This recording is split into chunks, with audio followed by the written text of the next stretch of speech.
how do we start these? I've got an idea. Just give me a second. Okay. Hello and welcome to Video Game Book Club. That was pretty good. That was pretty good, right?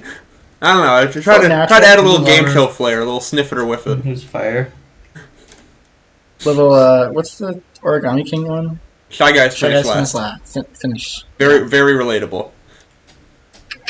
This is the second month of Season 2, and for the second month in a row, we're playing military propaganda. That's true. This time it's the bonus game, Different so we're going to military. talk about it less, right? Wait, oh, you meant that. Oh, wow, there's layers. Oh yeah, I guess there is both military propaganda. Yeah, but it's like... it's a military that no longer exists. Or ever existed, technically. Well, I guess it depends on what military you're talking about. this is true. Everything what else do you want we to add, Hunter? do next? What? Everything else you want to add? After that cough? Any more coughs? About what? Anything else? That's what I thought. I feel like I'm being harassed. You are. That would be accurate, yes. You are being harassed. I'm also going to be coughing probably during this. But we're not going to make fun of me. Yeah, I'm over mine, so I can make fun of people now. I'm immune. Well, is this the part where we don't talk about the games? Yes. Yeah. Oh yeah, that reminds me. I made it. Try me. Try me is all I would say. Try me. I made a new rule because I realized something after last episode was almost a disaster. Visual novels can't be main game anymore. Can you fucking imagine? I can't imagine because I have a main game worth of notes. It would have been glorious. It would have been glorious. I don't think I would have gotten the edit done. I would be in the middle of rendering it and I'd be found dead. I agree with the rule. Anything that is ambiguously not a video game cannot be main game. And it is as playable. It has gameplay, and I do not think you can discriminate against it. That's like saying that you can't make like Farming Simulator a game of the month. I wouldn't. Be fucking devastated.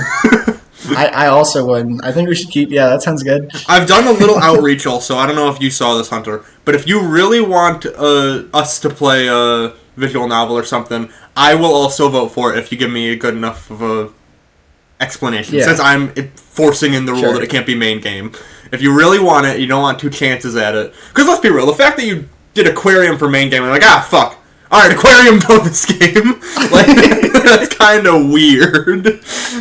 All-time moment. What? All-time greatest VGBC moment. That's kind of weird.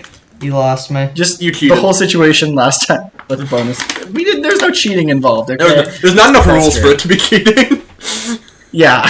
Adam, I literally won, and if anyone cheated, it was you. I'm sorry. Oh yeah, I cheated. I don't know how, but I agree. You still have a veto, Hunter. You can cheat this episode if you want.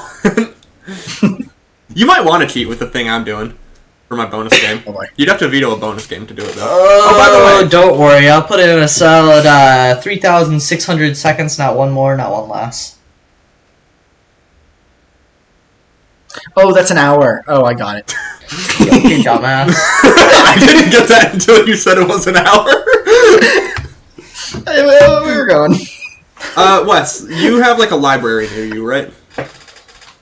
I do. And you can borrow books from it, no Oh questions yeah, asked. and you can check out games. Yeah, I can borrow games. You don't have Minecraft. Specifically books. Hunter, I can't hear what you're saying. Yeah, don't worry, it'll come through in the recording at least. Okay, yeah. Yeah, that's when we need it. Hunter, okay, sorry, go ahead. Hunter, do you have a library near you?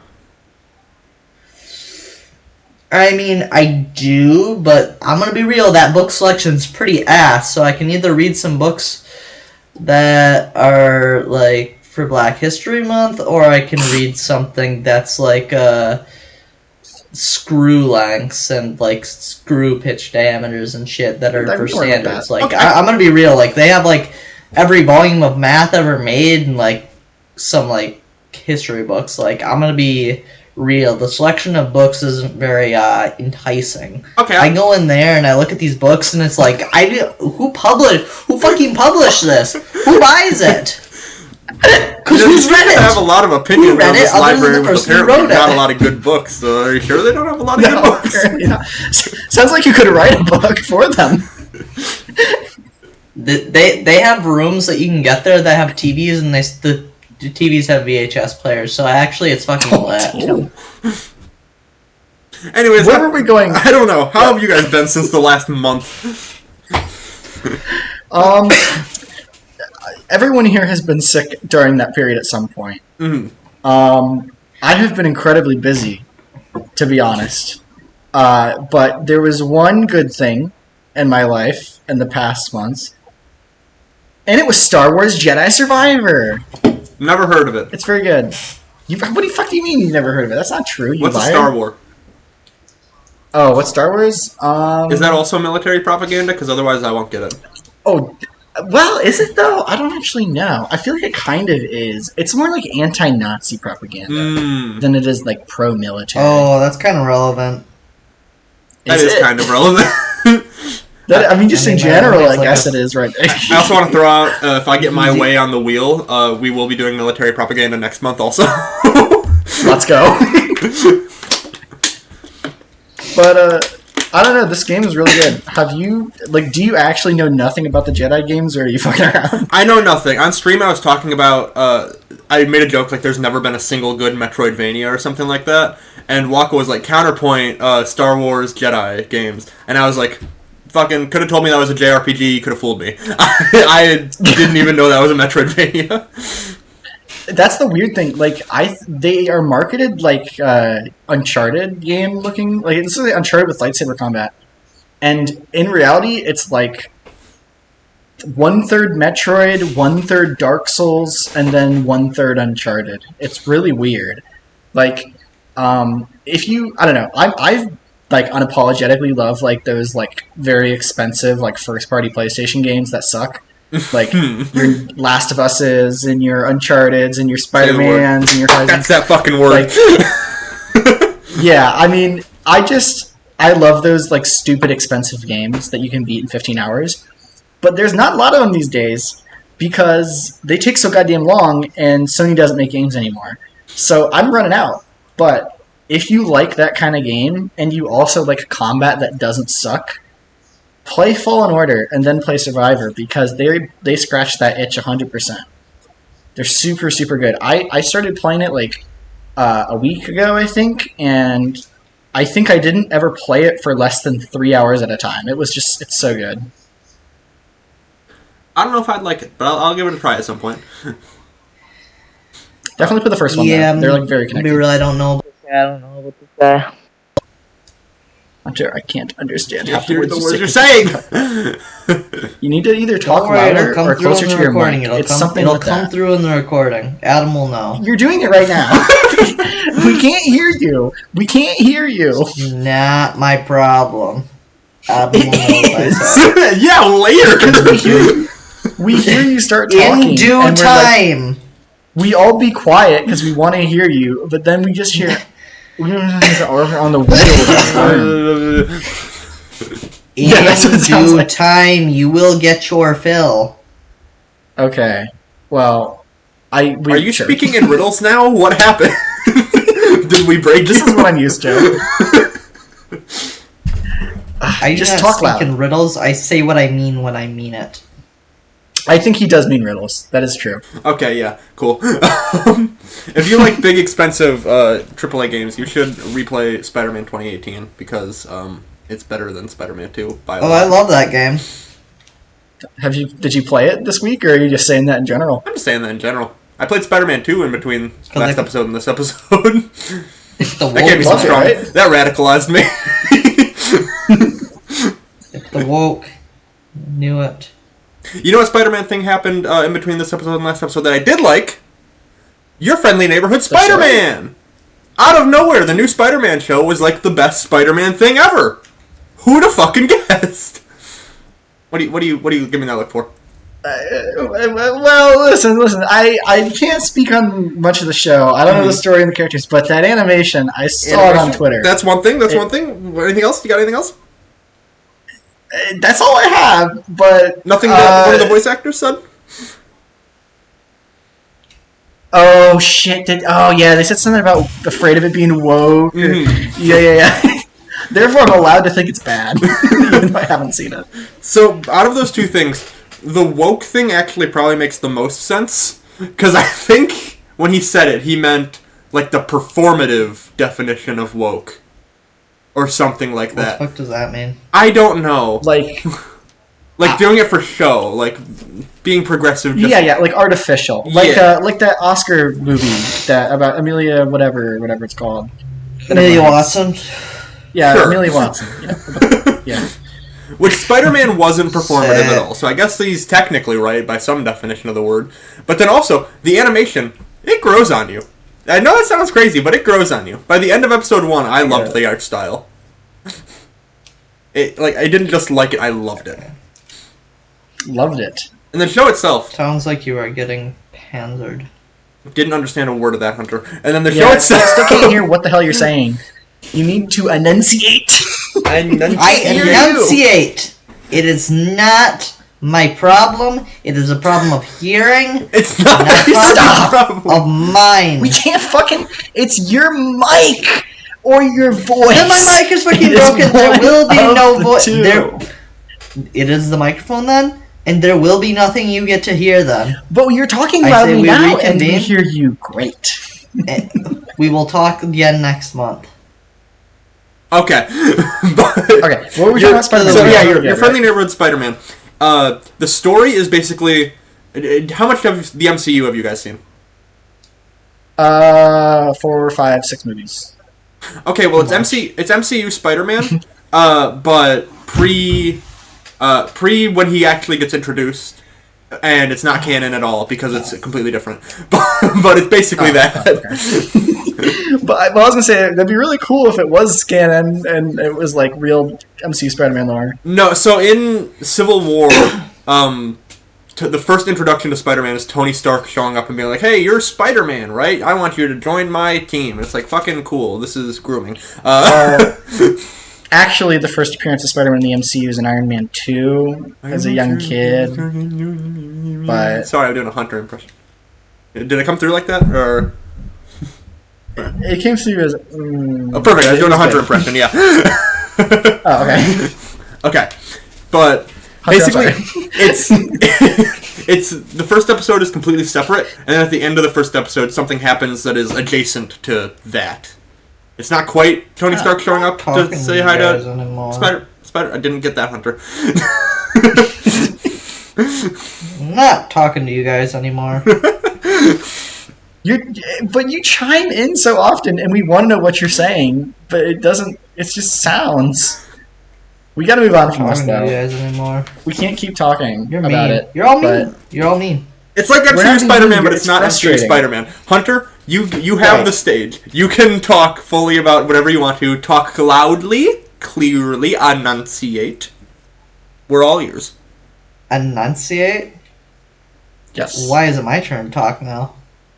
Well, we actually do the segment called Small Talk, where we each take turns talking about things. I talked about Star Wars Jedi Survivor. Okay, so, well, I finished 100%ing the Binding of Isaac instead of playing Pokemon. Okay. So I figured we can talk about the real game of the month now, the really important one. And second up, if I am murdered, it was my roommate. You all must know. I must spread the word to as many spots as possible. Okay, well... To anyone watching. Anyone watching, if Hunter turns up missing, call someone. I don't even know who. Yeah. Probably not 911. Guarantee you. I wouldn't encourage that. That is the one time where you're allowed to dox one of us. So, yeah. Toilet seat ended up breaking yesterday.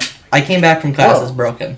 So, as soon as I get back from, or that guy gets back from class, he asked me if I broke the toilet seat.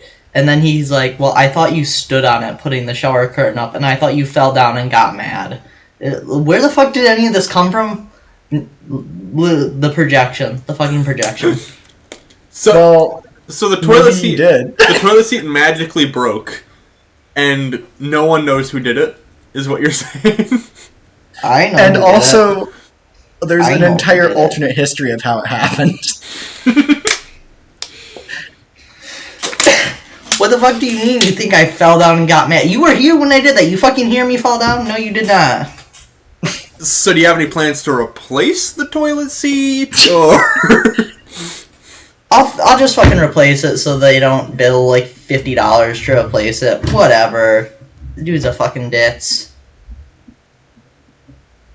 I mean, also, we could go down his, historical, or not really historical views, his moral views. I don't think we need to do that on a public podcast. They're certainly in demonetization zone. We'll throw that in. We also don't need a public vlogging on a podcast. He's not a part of. Take my voice clip out. But he's got some, neo, maybe retro Nazi views. Ah. That's cool. Well, if you do want to go on some kind of like video program for that, I think Asmongold has a subreddit that you can submit things on. I was gonna suggest I Dr. don't know Phil. who Asmongold is. Ah, or you could do like a dude Duxtaku. I hear he's doing really good stuff lately. So We need to talk about our feelings together. I know. What was that one?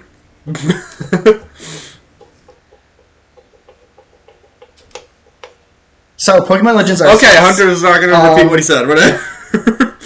I actually I have a lot to say about Pokemon Legends Arceus. I'll be honest. I have a lot to say. Can I give some background?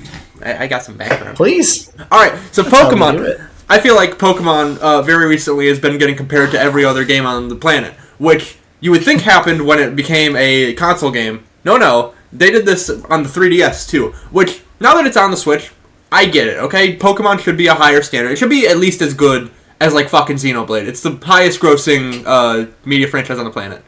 I'm not... Don't get too ahead of yourself. No. This is real. It really should be. Visually, it should be as good. Technically, it should be as good. Right. But it's not going to be hitting 80s and high 80s, low 90s on Metacritic. But it should be. Is there a reason for that?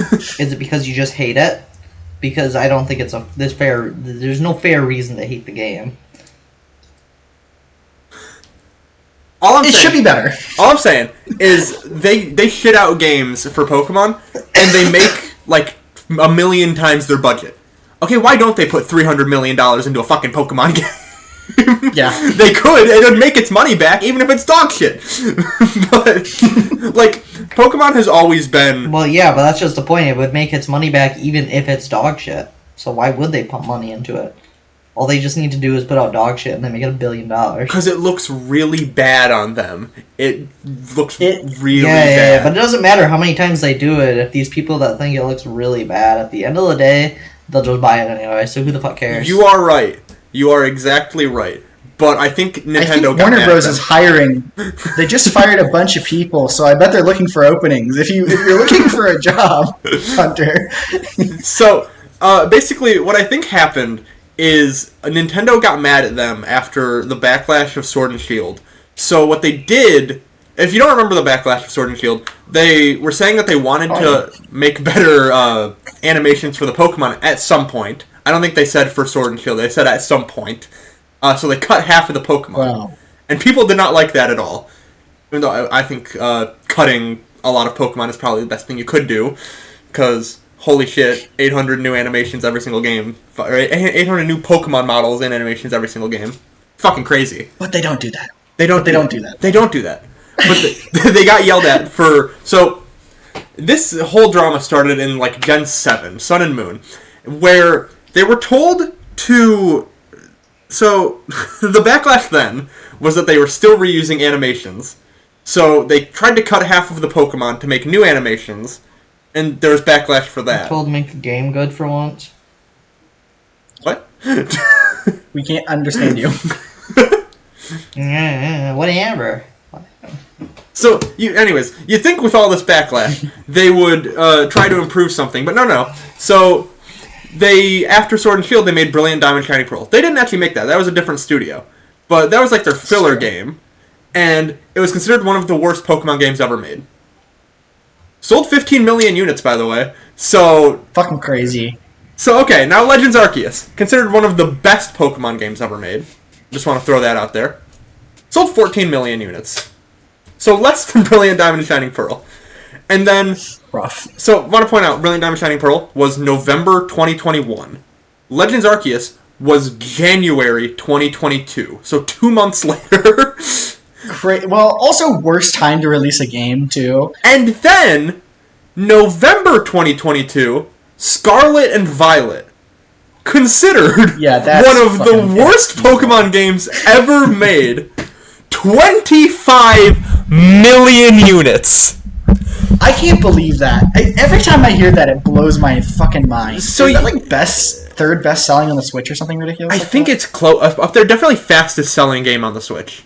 Like most sales in a short amount of time. Just so disgusting. Hunter, you say why should they improve quality when it's working? The answer is I genuinely think Nintendo after Scarlet and Violet went in there and fucking gutted them because Nintendo. I will say that that backlash. Sorry to interrupt. I didn't mean to, but that backlash was next level. Like it was. They put out an apology. Like it was real. When Nintendo had to come out and say we're sorry we sold you a bad game. That's fucking rough. I think Nintendo actually went in and was like, "You need to get your shit together, or whatever deal they have isn't going on anymore." So I think Legends ZA is their attempt at getting their shit together. They haven't released a Pokemon game since Scarlet and Violet. They did the DLC in 2023. There was nothing in 2024, and now they're doing Legends ZA in 2025. Fucking, I think they're getting their shit together. Wow. It was Legends ZA was announced at last year's Pokemon Presents. We've heard nothing about it since this year's Pokemon Presents, presumably. Which is good. Which is a good thing. Give them development time, for fuck's sake. They have unlimited resources. Let's be real. Pokemon is the highest grossing media franchise on the planet. They have unlimited resources. If you're gonna sell 10 million Pokemon games whenever you release a Pokemon game, you should be releasing Pokemon games like yesterday. Like, new Pokemon game every day. You feel like every Pokemon game selling 10 million copies. But the point is, they have unlimited resources. They have unlimited money. The money. No amount of money will supplement development time. Stuff takes time. You have to put detail in. Even one person. Or you just put more people. I think yes, always. Okay, well, there are details. There are always details, but they just are all the wrong ones. Oh, yeah. Just put more people. And more game will come out. I don't think more development time automatically equals better game, but like you need more development time in order to make a good game. I do honestly, I don't hate the idea that they can hire more people because they can, and more importantly, they shouldn't just hire more people in Game Freak. They should be outsourcing. They should get help. They need help. They don't know what they're doing, and they need help. I don't know if you know this. Monolith has helped so much with every fucking first-party Nintendo game. Just send Monolith to Game Freak or something. Literally, that's what I was just gonna say. They do Zelda, they do Splatoon, they do fucking everything. I mean, even Nintendo is not afraid. And Mario Kart 7, they called up Retro Studios. Hey, can you guys make the Donkey Kong level? And then Retro's just like, do you want us to help with the rest of it? So at first it was just a Nintendo game, and they're like, okay, we need a little help, and they just pulled in Retro and they finished it. You can do this. It's allowed. They have an ecosystem with Nintendo where they can contact other developers and be like, hey, we don't know what the fuck we're doing. But they aren't. So this is gonna be a fucking crack theory, but I think the deal Nintendo and Game Freak / Creatures has is Nintendo just publishes whatever they put out. And in return, they stay exclusive. Because Nintendo doesn't own Game Freak per se. They have, it's second party. They have partial ownership of, Creatures, but they don't own them. So why wouldn't they be using their resources? I think it's part of the agreement that they just are allowed to make whatever they want and Nintendo has to publish it. I'm sure that Nintendo would be more than willing to assist on these projects if they were asked to. They know how much money is in it. There's just no way. I think it's just greed. Probably. Anyway, the lack of care. Blame everything on greed these days. No, Pokemon was just never good. That was the problem. That is true. That's the thing. That is 100% true. But no one... It kind of is. What? I kind of think Pokemon was never that good. No, it is true. It is true. Because that's what I was getting to with comparing it to console games now. It was always like a handheld little mini experience. Like, Pokemon Red and Blue, a game that changed the world. That takes 500 came fucking out, years. You mumble while I'm talking, Hunter. We don't know what you're saying. I did not mumble. But we can't hear you! So it might as well be mumbling. I just said it's just the mini game that takes 500 years. I would say Pokemon games aren't actually that long. I mean, they're not long for RPGs. But they're long for Nintendo games. Yeah, true. And I mean, you're definitely right though. I mean, like, every time Pokemon has attempted to make a console game before they made a mainline console game, it's like high-key been a disaster. Like, people look back fondly on stuff like Pokemon Stadium, like Gale of Darkness or whatever the fuck it's called. XD the Wii and game. Gale of Darkness. Yeah, and those are not bad games per se, but they are like, they've so obviously failed tremendously at being like fulfilling Pokemon experiences on console. Mm-hmm. They've never been able to do it. But yeah, what I was getting at was Red and Blue, absolutely huge games, changed the world, created the highest grossing media franchise of all time, same year as Mario 64. Now obviously it's a Game Boy game, nuts. But like that's an idea of how behind Pokemon, how much of a limited experience Pokemon has always been and was always meant to be. So the moment they're on consoles, I don't know how creatures didn't put this together, but when you're on a console, you have to meet that quality standard. They were still on the handheld quality standard for some reason. But I don't know. What's your guys' background? I have played a lot of Pokemon games when I was younger. I have not played a Pokemon game since the launch of Omega Ruby and Alpha Sapphire, aside from like 10 Minutes of Sun. I used to love these games. Like, I used to love X and Y and Black and White, and Omega Ruby Alpha Sapphire was my favorites. But once, good try. I could have played Sun, and I probably would have liked it, but I just skipped on it because I just wasn't that interested, but I'm sure I would have liked it. But when we hit the Switch generation, and Pokemon just suddenly went from being something that's, like, consistently solid, if a little samey, to, like, almost objectively bad in many ways, I just kind of became a hater. I'm not gonna lie. I have the reputation of being the guy that shits on Pokemon a lot. And listen, I need to say it because I'm going to be doing it a lot in this episode. If you like Pokemon, it is not personal. You're allowed to like it. I'm not saying these are inferior RPGs with bad, dull, shallow combat. I'm not saying that. I'm saying everything Pokemon does that is different from a regular RPG, I don't really like. And I personally think it is super fucking generic in every other way. Mm-hmm. I'd also argue that's a good thing, but we'll get to that when it happens. It'll make for an interesting discussion, I think. Also, it's a good thing you skipped Sun and Moon, because Ultra Sun and Moon are way better. I've heard that. Hunter, have you ever done anything with Pokemon? I don't think you have, right? Okay, so I played a Pokemon game on the DS a little bit, but I had it through like a R4 cartridge, basically, and I ended up getting bored with it rather quickly, so I turned on everything for max level, and then I got bored with that, and then I just stopped playing the game completely, because Pokemon is so boring. Fair. Most boring game of my life. I should also mention that I played Pokken on launch on Wii U. The GOAT Pokken! Did not like it. Yeah, I did not. Sucked ass. It was really bad. Have you ever played the story mode of Pokken? Oh, that's what I'm referring to. Dreadful. I don't know what you're talking about. It's technically. To be fair, it was an arcade game. It was an arcade game, and I'm sure if you like Tekken, it's probably fun.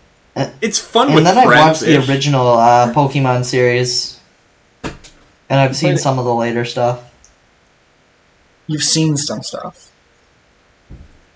What do you mean? Yeah, I've seen the original series, and I've seen some of the later stuff. Oh, like the anime, gotcha. I watched a lot of that when I was younger. I Actually, you know what? I think I've probably seen like a little bit of everything up until X and Y. I think I watched a little of What did you think I was trying to say? Not a word. Couldn't hear you. So what do you think I was trying to say? I had no idea. That's why I eventually got there.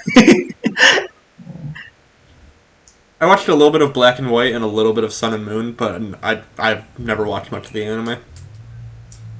The 90s stuff is good. It's entertaining.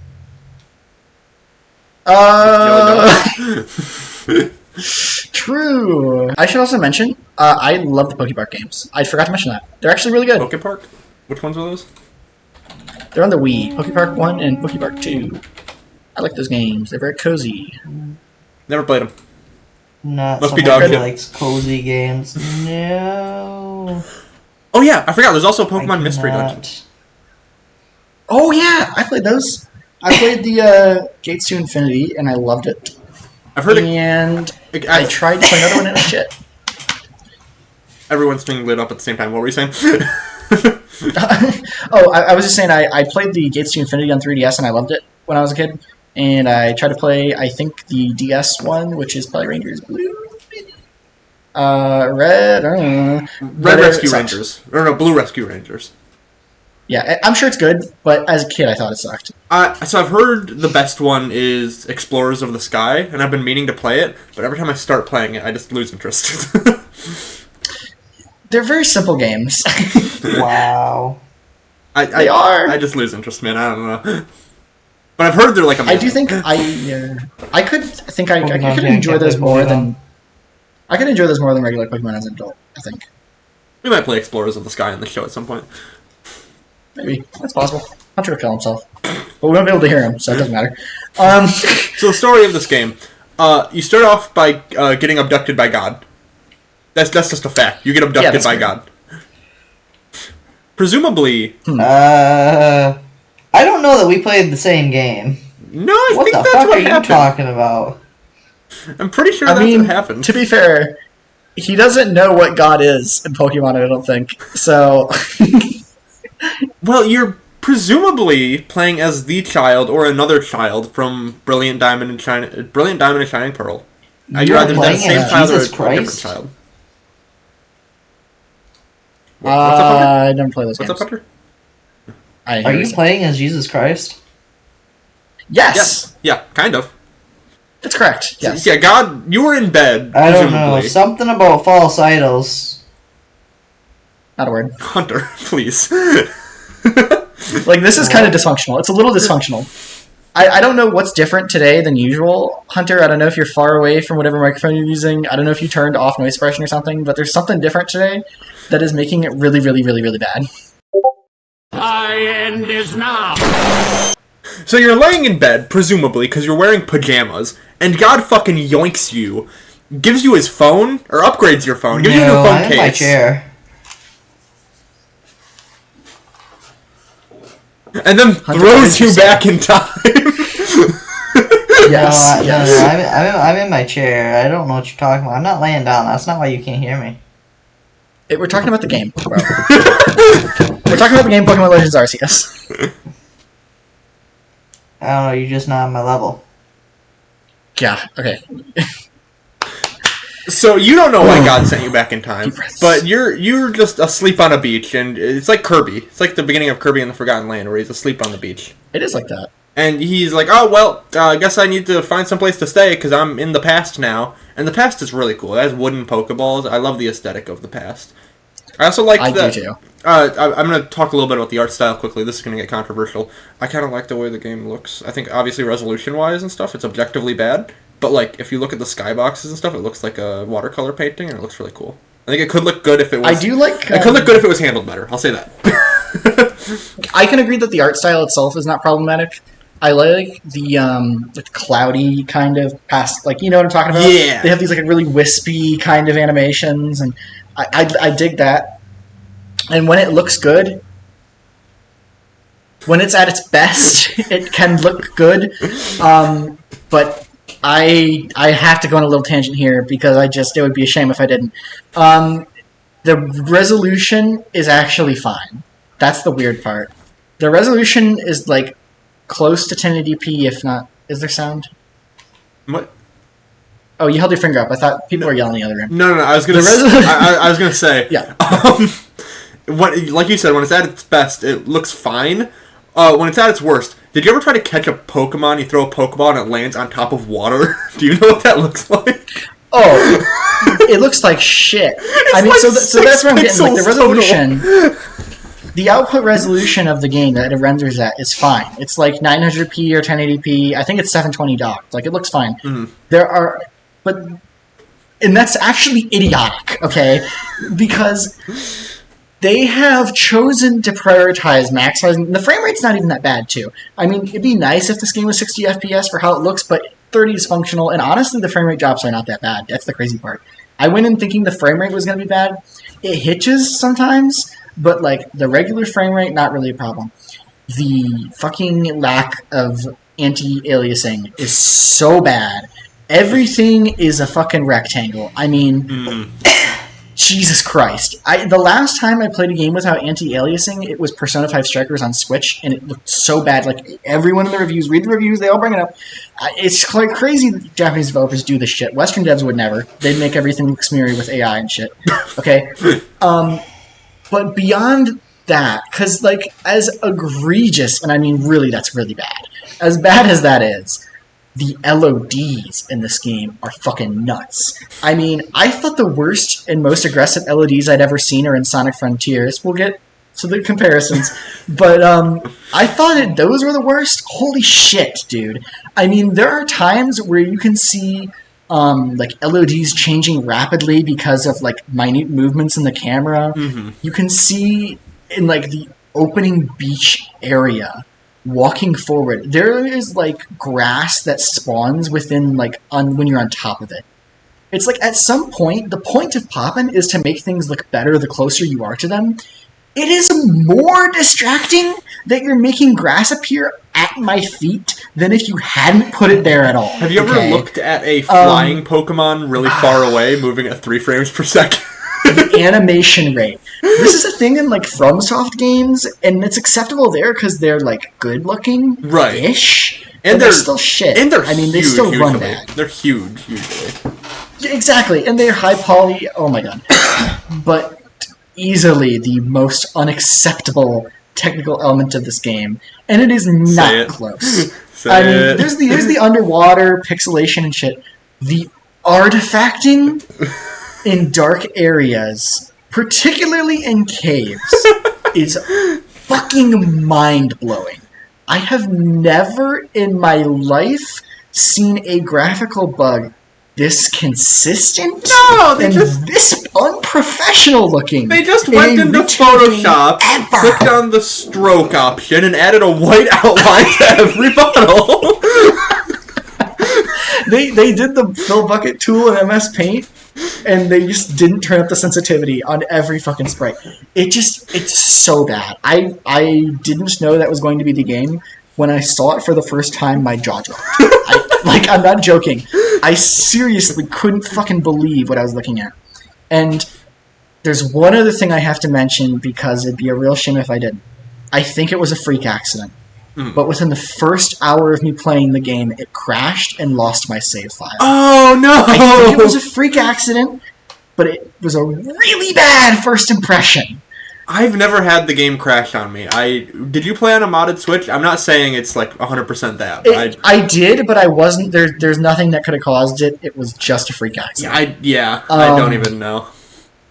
I have hundreds of hours in the game that's never crashed. But that sucks. I'm just gonna say, it sounds like someone's played a lot more of the game on a never modded Switch and never had the issue. And the first time it was ever played on a modded Switch, I was not overclocking. It was probably a freak accident. Yeah. Did you try boosting the resolution on your modded Switch to see it? So I did. I went through all that. The game doesn't have a lot of headroom. It is holding on to that 30 FPS tight. It doesn't actually stray far from it often, but it is not fucking close to 60. So you're saying it's well optimized? Let's fucking go. Yeah. What's funny is you said the worst LODs you'd seen before were in Sonic Frontiers. Yes. Legends Arceus graphically kind of looks like Sonic Frontiers on the Switch. Like, it's pretty similar. definitely. Sonic Frontiers The gets by colors even. being on multi-platform. Legends Arceus on the Switch and Sonic Frontiers on the Switch are one and the same. It's just shocking. I mean, and again, I know Scarlet and Violet, they have their own issues. Oh, it can get so much but worse. honestly, I don't even think this artifacting thing. I'm just shocked by it. Like, it's. I mean, can you put a picture? Is there a way? Oh, it's famous. Don't worry. Yeah, I'll find I mean, it. And this game got updates. What happened? And People like, wanted I've story made games. DLC, and they put in like the worst DLC imaginable, where it's just more max raids or not max raids. Oh, the Reports I of can't remember what they're called. wild outbreaks. Outbreaks. Yeah. I've made games. I know how some glitches happen. I have an understanding of how games work.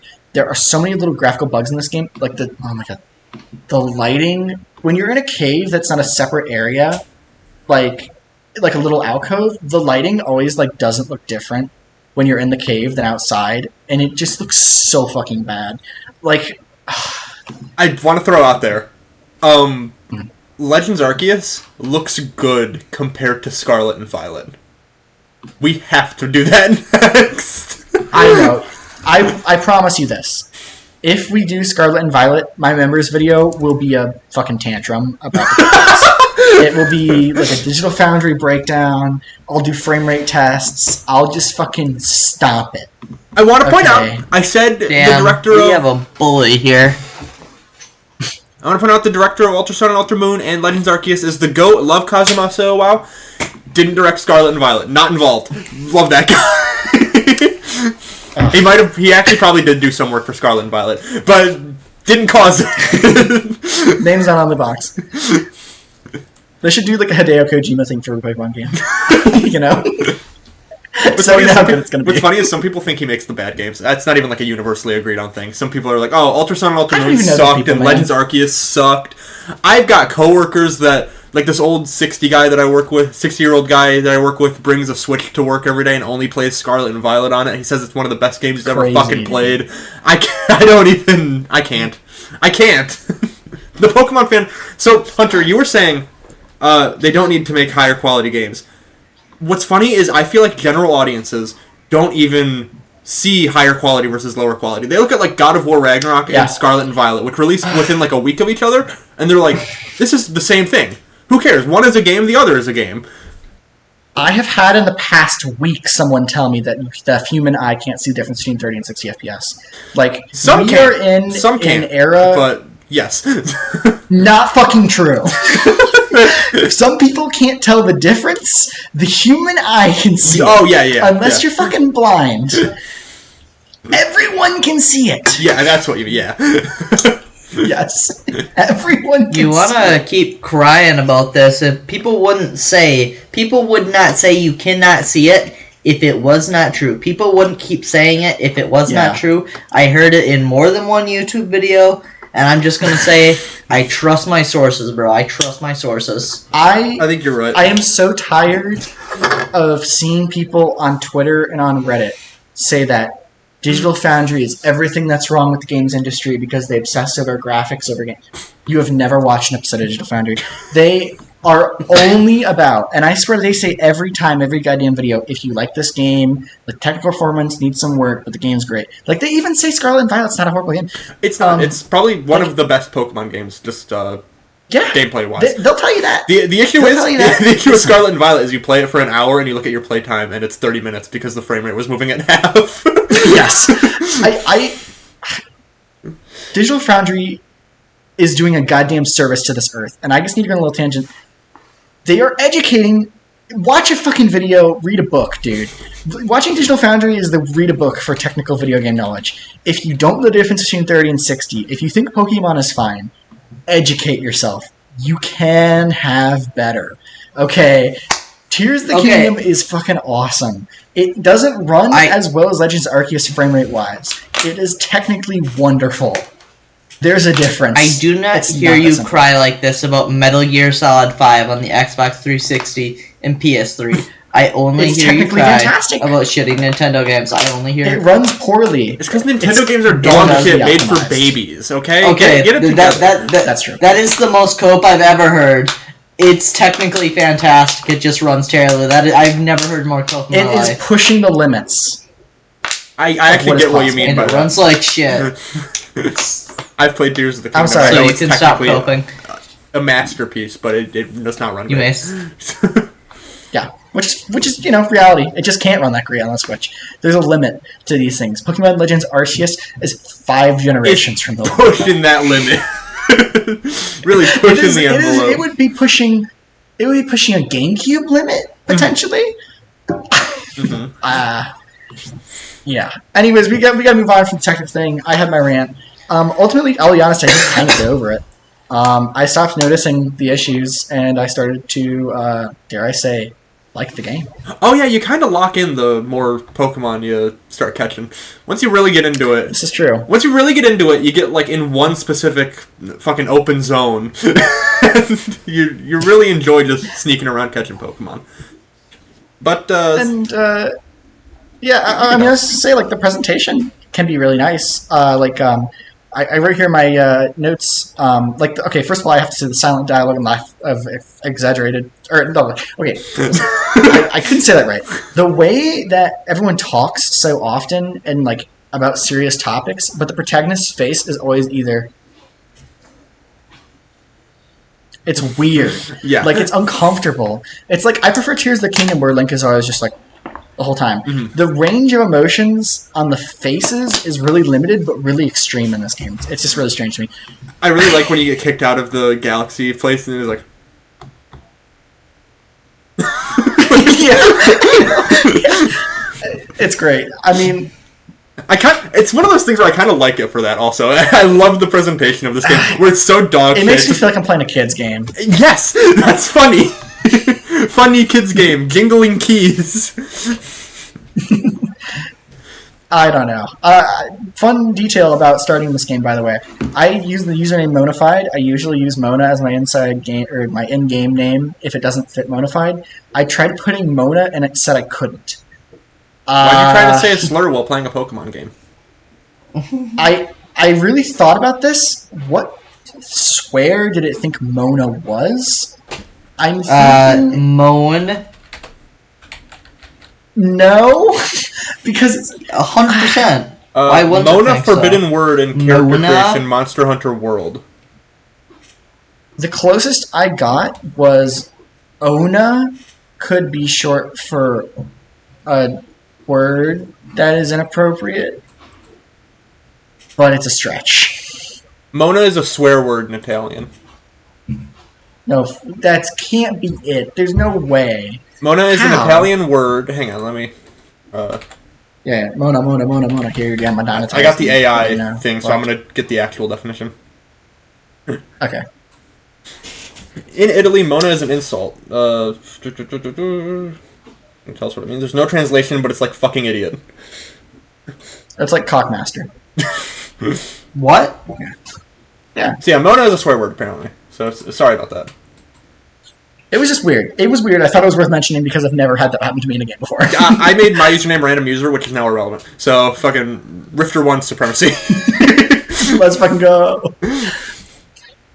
And the HD Rumble is very nice in this game. Oh, we want to talk Just about stuff that's nice. The fucking sound design in this game. I fucking love it. You ever catch a Pokemon and it goes boop, and then oh, the smoke. Smoke's so good. This game does a few things really, really well. It makes everything so satisfying. Everything feels good to do. It's snappy. It's like quick. You're in and out of battles fast. Which I want to point out leads into the Sonic Frontiers comparison, where that game, the animations don't flow together well, but it's all real snappy. It all feels good. I'm fucking spitting, okay? I'm not crazy, I swear. I mean, let's just jump into the gameplay here, because that's kind of where we're going. I think the process of catching wild Pokemon in this game frozen in is absolutely delightful. Oh, it's so I think it's very good.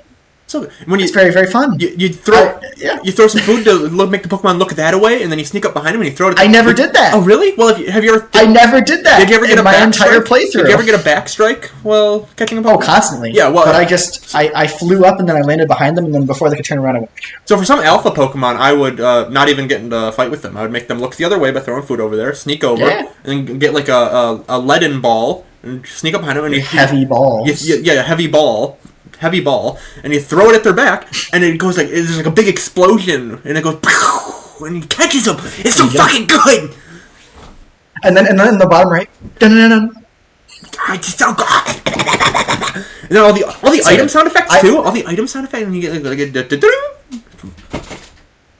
out of 10 sound design. I don't know how they did it in this dog. I don't love the soundtrack. The soundtrack's kind of mid. I love the sound design. I agree the soundtrack is kind of mid. Love the credits theme. For no reason they went crazy on that. Yeah, I had that in my notes too. Why is that the best song? But also, like, some of the boss fight themes are really good out of nowhere. But, like, the final boss theme. The ambience well, not themes? the final. Yeah, all of them, really. The ambience themes, they sound like what people wanted out of Sonic Frontiers ambience themes. Like, so for Sonic Frontiers, everyone knows it's all, like, the soft violins. A lot of people wanted, like, something a lot more. And so, like, for Legends Arceus, it's like they took Breath of the Wild and were like, well, let's make the Breath of the Wild more! And it's like, well, what are we doing here? Now, here's the problem. You never hear it in the game. You never, ever, ever, ever, ever hear the music in this game. I disagree. Because it's either silent... Really? I never hear the ambient music. So I didn't hear the ambient music on my first, second, or third playthrough. This playthrough, I heard it all the time. I think you're just not paying attention. You get distracted by other stuff. But in this, I would be like, no. I saw people complain online. Really? I hear it constantly. Yeah. It's probably in some of my videos I took. I think I heard one thing online. People say if you're like close to Pokemon even vaguely. Not even in a fight. It'll stop playing the music and start playing encounter themes, yeah. Yeah. I also, like, okay, this is a weird complaint, but the main hub world theme, catchy, probably the only song in the game I remember, but it sounds like bass boosted in a bad way. Do you know what I'm talking about? I don't even remember the main hub world theme. Like the do-do-do-do-do-do. Oh! That one! Yeah. The piano sounds like it's almost like peaking. It's really weird. It probably is. They probably just didn't catch that. It's really strange. It's on the Nintendo Music version as well, so it's not a technical issue.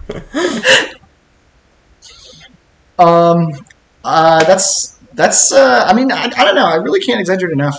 I'll talk about it more in like the post game, but like just running around and having like 90 Pokeballs and just without even like stopping, great. I love it. And if I had to compare it to one game, Bugsnax. I don't know if you played Bugsnax. I didn't. But okay, it's like same itch exactly. It's like you're going quick. You're like hitting. You're like, okay, here's my next one. Like you solve a quick puzzle maybe, and then you just grab them and you run. It's great. Where was I going with this? I don't remember. Anyways, I was going to say something else about the graphics when we were talking about that, but I forgot. I think at some point in my notes I realized, like I saw another graphical bug or something, and I was going to say that the game looks bad again. But instead in my notes I put, it feels stupid to say this game looks bad because I've never heard anyone deny it. Yeah. Like everyone's always like, yeah, it does look bad, yeah. What about it? Good. It's a Pokemon game, what do you want? And I will also say, instead of you pointing out a interesting thing, I'm going to just complain about the graphics again for no reason because I forgot to again. No, that's good. They're constantly in this game. There is like really bright light, and because of the way this game does like cell shading, it completely washes out all your facial features sometimes, and you're just white like goddamn Slender Man. This happens really often. Like I don't know if you noticed this. I never noticed. But it's a thing that happens. You literally turn white like a ghost. It's bad. That's fucking great. It's really fantastic. So, do we want to move on? Do we want to move on in the is. story, or Hunter? Do you have stuff you want to add about the gameplay? Yeah, Hunter. What are your first impressions of this game? Your only impressions? Oh my lord, this game Did they know how to make a game? No. Did they do it anyway? Yes. Yes. Probably no. Did they really make a game? Did they? We have different definitions of games, so I'm gonna go with no. But I agree. Like personally, I'm gonna say if we can't select visual novels, I think what are these games called? RPGs shouldn't be allowed to be selected either. RPGs. That is my own personal opinion. So if we ban RPGs from main game, doesn't that ban like every single game ever made? Pretty much. I mean, Hunter, what didn't you like? Just kind of the game part of it. That's a small part. I have a question before you say too much. How far did you get? Yeah, you know, some people say those. How far did I get, or how far didn't I get? Yeah. Answer either. Oh, I got mute. How far did I get? I got precisely 1 hour in. Probably on the second. Mm-hmm. Did we have I played 39. Precisely. You're fine, Hunter. That's completely fine. But did we actually make a minimum playtime rule for the main game? I thought that was for the bonus game. I think we said 1 hour of each vaguely. Like we said try to play in reason as much as you can of the main game. Don't be lame. Right. Yeah. Yeah. I was fucking lame. And it's okay to be lame sometimes. Yeah, sometimes you're lame. You just gotta admit it. I will say I am the only person I don't think I've ever not finished a game so far. I think that's true. I might be Yeah. wrong. I think the only one might be an exception. I think the only one I didn't finish is Metroid, which I've been very vocal about my hatred of Metroid. Wait, Fez? Did you finish Fez? I got start to finish. I never did everything else. Okay, well that's enough. Yeah. Oh no! Oh, I thought you didn't. I got right at the end of so Fez, and it said I needed like 15 more collectibles, and I was like, "Nah, I'm good," and I just looked it up. So that was it. Yeah. That's right. So I was right there. That's close enough. I mean, I have a lot to say, to be honest. I guess we can start going chronological. I have to pee. One thing I will say... Okay, go ahead, please. No, I have to pee. Oh, wonderful. Should I keep talking? Yeah, go for it. Yeah, screw it. I'll be back. Cool. Hey, audience. Yeah, I just gotta say the story is, like, really lame. You listen. What's that? Guess I'll never know. The story is super lame. I mean... It's just so much talking. It's really strange too, like tonally, because you get there and they're like, oh, like join us, it'll be great, like come hang with us in the town. And the next day they're like, we're gonna fucking kill you if you don't catch Pokemon for us. Hunter, did you catch the dialogue? I don't know if did you read any of it? No. Of course, I don't even know why I ask, but I mean, it's really strange. Like. They literally say, like, we're going to leave you out to die. And then the rest of the game is never matching that tone. Except for, like, the one part where they banish you. I don't really even want to talk about the story because it's a nothing burger. Like, the whole gist is you go back in time... Oh? Does the story tie into the Pokemon lore? I think that is honestly not a bad question. I think there are little bits and pieces like of things that appear in this game that I think are also in Diamond and Pearl. Hunter was asking if this game ties into larger Pokemon lore. Yeah, well, I was saying the story. No, that's not quite the lore that I'm asking about. I'm talking about another, like the real Pokemon lore that they hide from the common people. Oh, about Tysplosions and shit. Oh, so yeah, that is part of it. But basically, so there's a library in Diamond and Pearl that you can go to, and we're gonna get back to that library later. But it has like legends in it and like stuff that happened in the past, and pretty much all of it is adapted in Legends Arceus. So like in Brilliant Diamond and Shining Pearl, you go into the library. And there's a book that talks about the Sea's legend and a certain quest you need to go on to find the Sea's legend. Again, we'll get back to that. But like just one little thing. But like the Typhlosion story. and stuff like that were meant to be for libraries. They're meant to establish world building, basically. But they probably cut them. And then when they got leaked, they were suddenly made public. You're saying that if they hadn't, we could have gotten raped by a Typhlosion in this game. Yes. But shit. probably not in this game. I would have actually played that game. That probably would have been a few games down, because I'm going to talk about Pokemon leaks here quickly. If you don't want that, skip to a time in the future. I don't have a lot of time. Oh, they don't care. Probably not, yeah. But anyways, let's skip ahead. So it's rumored that one of the next Pokemon... Every Pokemon game is based on a real-life location. So like X and Y is based on France. It's rumored that the next one is going to be about Greece. So the reason the Typhlosion stuff is there is meant to like parody like Greek legend, like how Zeus would fuck everything that walks. I see. So it's not that crazy, all things considered. Oh shit! So only the Greeks. Nintendo is would gonna be freaky enough. Hunter, sorry, what were you saying? So Nintendo is gonna like canonize all that? Maybe. I hope. It depends on if it makes it in the game or if it gets cut. And also, it'll probably get changed in translation anyway, so it might be Japanese version exclusive. Pokemon Goon and Pokemon Mew.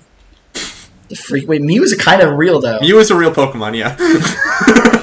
That's guys, fact check that. Is Mew a real Pokemon? Yeah, it's like one of the most iconic ones. It's number 151 out of the original 151.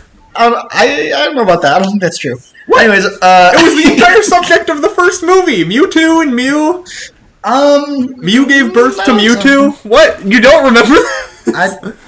I don't think Mew's a Pokemon, dude. I think you're fucking with me. Why not? Anyways. Nah. Mewtwo is created in a lab alongside Deoxys. I don't know what the hell you're talking about. No! How the fuck do you know that? No, that's not even true! Deoxys is from space! Whoa. Yeah, but whoa. Hunter, where did you get those words from? I'm amazed.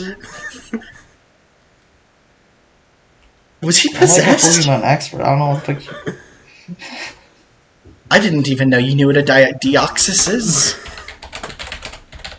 Or no, I need day. I watched the whole movie on Deoxys. Well, that movie's good. That was a banger movie. Are you talking about the Rayquaza one? What are you? Not as good I don't know. There was Deoxys, and he was like, Deoxys was taking up the power.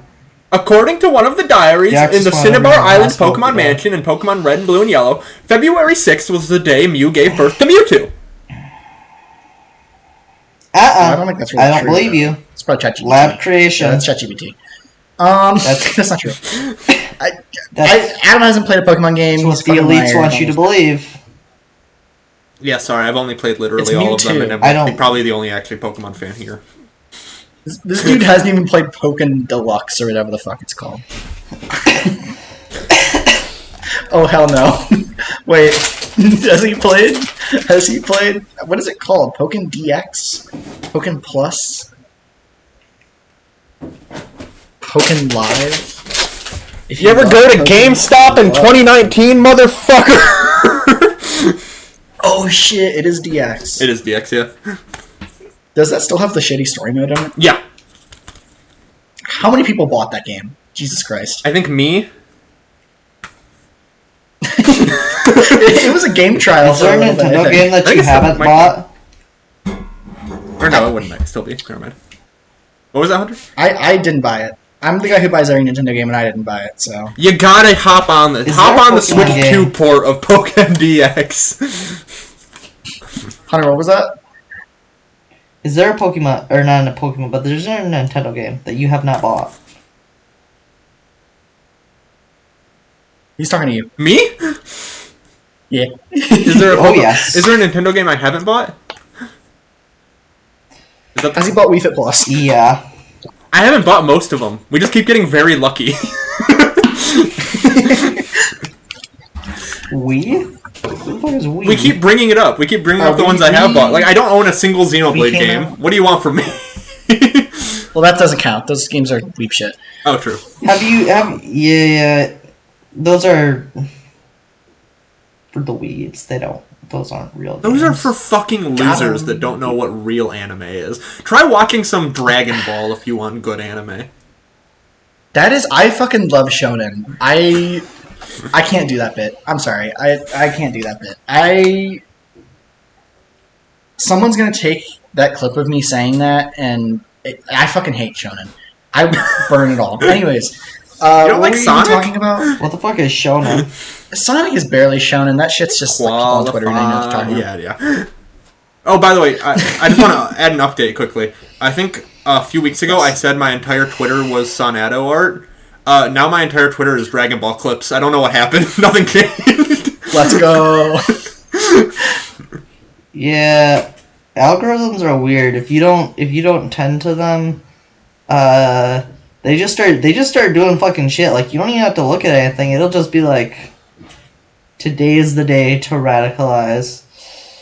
You will. I get so many YouTube shorts that are like... No, the day I got radicalized was the forthright. day I tried launching Aquarium. But we'll talk about that when we get to Aquarium. I can't believe we still have to talk about that. We gotta get moving. Adam, do you where have do a we foot even... fetish? What the fuck even... That came through. I didn't hear him. That didn't come through for me. Oh, you're gonna love it in the editing bay. Whatever. What was I even talking about? I don't even remember. I guess we can start going chronological because we haven't really done that yet. Mm-hmm. One thing I really enjoy, and I said I didn't really talk about story much because I think it's a complete nothing burger of a story, is I love how everyone treats you like the Messiah when you do anything. And I mean, this is a universe where like everybody, and I mean everybody's lives, revolve around doing the shit that you do in this game. Like, we all have to help out and catch Pokemon or you're fucking banished. And when you catch one Pokemon, they're like, oh, this fucking guy's amazing. So I think the in the Legends time part, some people have caught Pokemon, but not everyone. I think it's like a fairly new thing, and I'm pretty sure the reason, like the lore reason why Arceus sent you back in time is to help forge the bond between human and Pokemon. So I kind of get it, cool and all, but it's stupid. But they're so impressed. They're so fucking impressed. It's annoying. I mean, I get really tired of it. And this is something I really hate in a lot of game stories, especially like the JRPGs, where they just treat you like Mr. Special. Yeah, you don't hate anything in an RPG. Caught none of it. It's just like I hate when a game acts like the protagonist is special for doing fucking nothing. I like it in Mario games. I think it's very funny when it's like, oh, Mario, hey, you're a superhero. Want to stay at my hotel? That makes sense, though, because he's famous. Your guy is not famous. He's just a dude. I want to be famous. I'm getting there. That's why I'm catching all these Pokemon. You do. I don't know. It's just... Okay, and here's a gameplay thing that frustrated me. This game does waste your time. And I guess we talked about gameplay, but we didn't talk about combat. I despise Pokemon combat. I've talked about this before. Mm-hmm. The game it's just balanced horrifically as a single player experience. Mm-hmm. I mean, all of what it means to win a Pokemon battle is to have the matching type and be high level. The Pokemon you have, largely irrelevant for single player gameplay. If it's an ice Pokemon and you have a fire one and it's high enough level, you will win every time. And Pokemon is a game of extremes. You either die in one hit, or you kill in one hit, or you do fucking nothing. So, that's mostly a Legends Arceus thing. I want to throw that out there. In most Pokemon, in mainline Pokemon games, because Legends Arceus is technically a spinoff, it's a lot less extreme. But they simplified the combat. What? You're blowing my fucking mind. What? Huh? I thought we were playing a real Pokemon game. No, this is a spin-off game. I mean, they don't even treat this as a real it's game. close, though. They released this fucker in January. What do you want from it? You played an hour. You chew.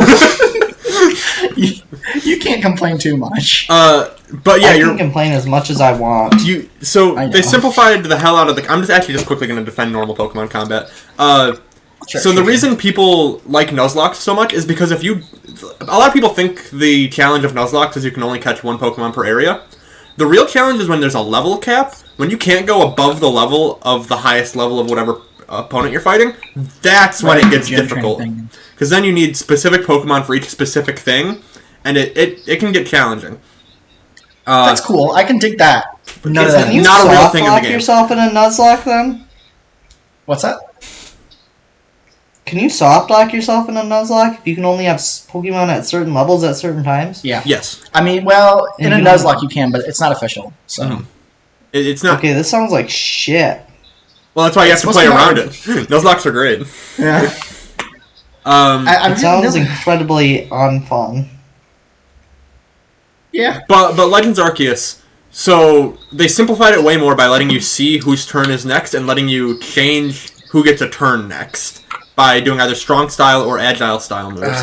And I hate this mechanic. It's so bad because it is so inconsistent. That too. Sometimes it's a massive change, like they go twice, you go once, or they go 3 times sometimes. Fuck it.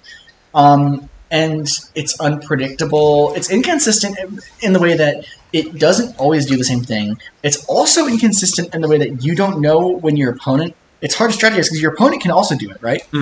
So you might do... Okay, I'm going to do an agile move, and my strategy is that, like, I want to use an agile move, so I'll get to go twice next turn. But then your opponent uses an agile, and it's like, okay, so we both did less damage, and for what? Nothing. Like, it's so much of the combat in this game is just gambling and it not mattering because the game is piss easy. Well, did you press the plus button to see how each turn is about to go?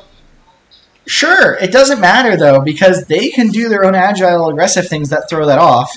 No, but if you... it's inconsistent. If you do an agile style move, it'll say, hey, you're next, and then you'll always get your next turn. They can't do anything to counter that. Oh, yeah, that's true. But, I mean, there are scenarios, for example, where you think after they attack you'll get 2, and that's not always true. I see what you're saying. Yeah, it's really weird, because another big part of Pokemon is switching out your Pokemon to, like, take a... Like, if you know your opponent's about to do a Water-type move, you'll switch out to a Water-type so that you take less damage. But, no, that's not a thing in this game, because if you see that you'll get 2 turns in a row, you can just switch out, and you'll get another turn. There is no prediction. It's just gambling now. There's no way to predict it. I don't know if this is a real thing, but I felt this way while playing. Is it not always the case that switching a Pokemon uses your turn? Like, is it a speed-related thing? It is a speed-related thing, Because it felt sometimes... Right, yeah, it's really, really weird. Like, sometimes they'll say you can attack, and then they'll attack, but then you switch Pokemon, and then you can still attack. It's very inconsistent. It's very strange. See, yeah, that's kind of the weird thing. The whole thing... It's incredibly inconsistent, in my opinion. But you have to... If you know your opponent's speed stat, you can play around it. But also that's, like... Messy. It's too messy. How's every player gonna know their opponent Pokemon's speed stat? That's kind of what I'm talking about with how Pokemon needs to be for general audiences. Even if you don't know all the types, you can play a Pokemon game. You either have to gamble or know everything with Legends Arceus. Or grind. Or you mean in regular... yeah, I mean, it's very frustrating. I think the combat's terrible, unfortunately. It's like the one part of this game, gameplay-wise, that drags it down. Here's the fortunate part. By far the Pokemon game with the least non-optional combat. Like, because you don't have to be part of a combat to catch stuff, you really hardly ever have to. It's fantastic. The only real battle in the game is against Volo. I mean, there are like little trainer battles throughout occasionally, but they're so short and easy that it's like... It's not a thing, hardly. But also, those are, like, not even real battles also, because they'll send out, like, 2 or 3 Pokemon, and you're just, like, surrounded, and you have to fight all of them. That's it. It's not even a real battle. It's very strange. It's very, very strange. I hope Legends CA fixes all of that. Yeah, I think they will, because I guess... Maybe they won't. This game got really good reception and sold well.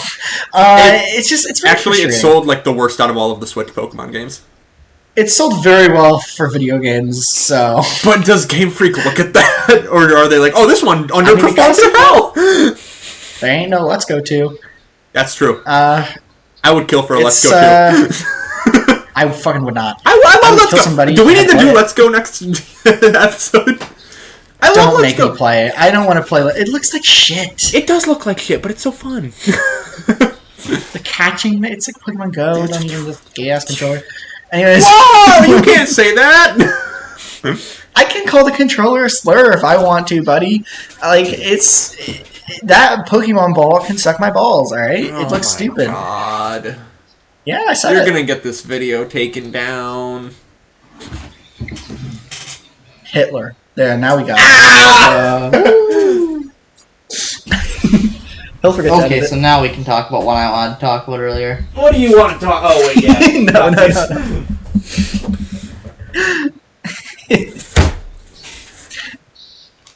Oh, whiteboard. I was gonna write something, but I don't know where my marker went.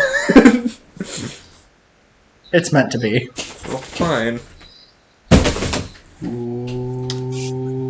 So, we neglected to mention there's a big ass hole in the sky. I don't care. Oh, you mean bosses or whatever, right? Yeah, bosses. So the big ass hole in the sky, while you're asleep, it strikes down a bunch of lightning. And all of the noble Pokemon, they're like the guardians of whatever region you're at, all of those noble Pokemon get real pissy. They get real upset.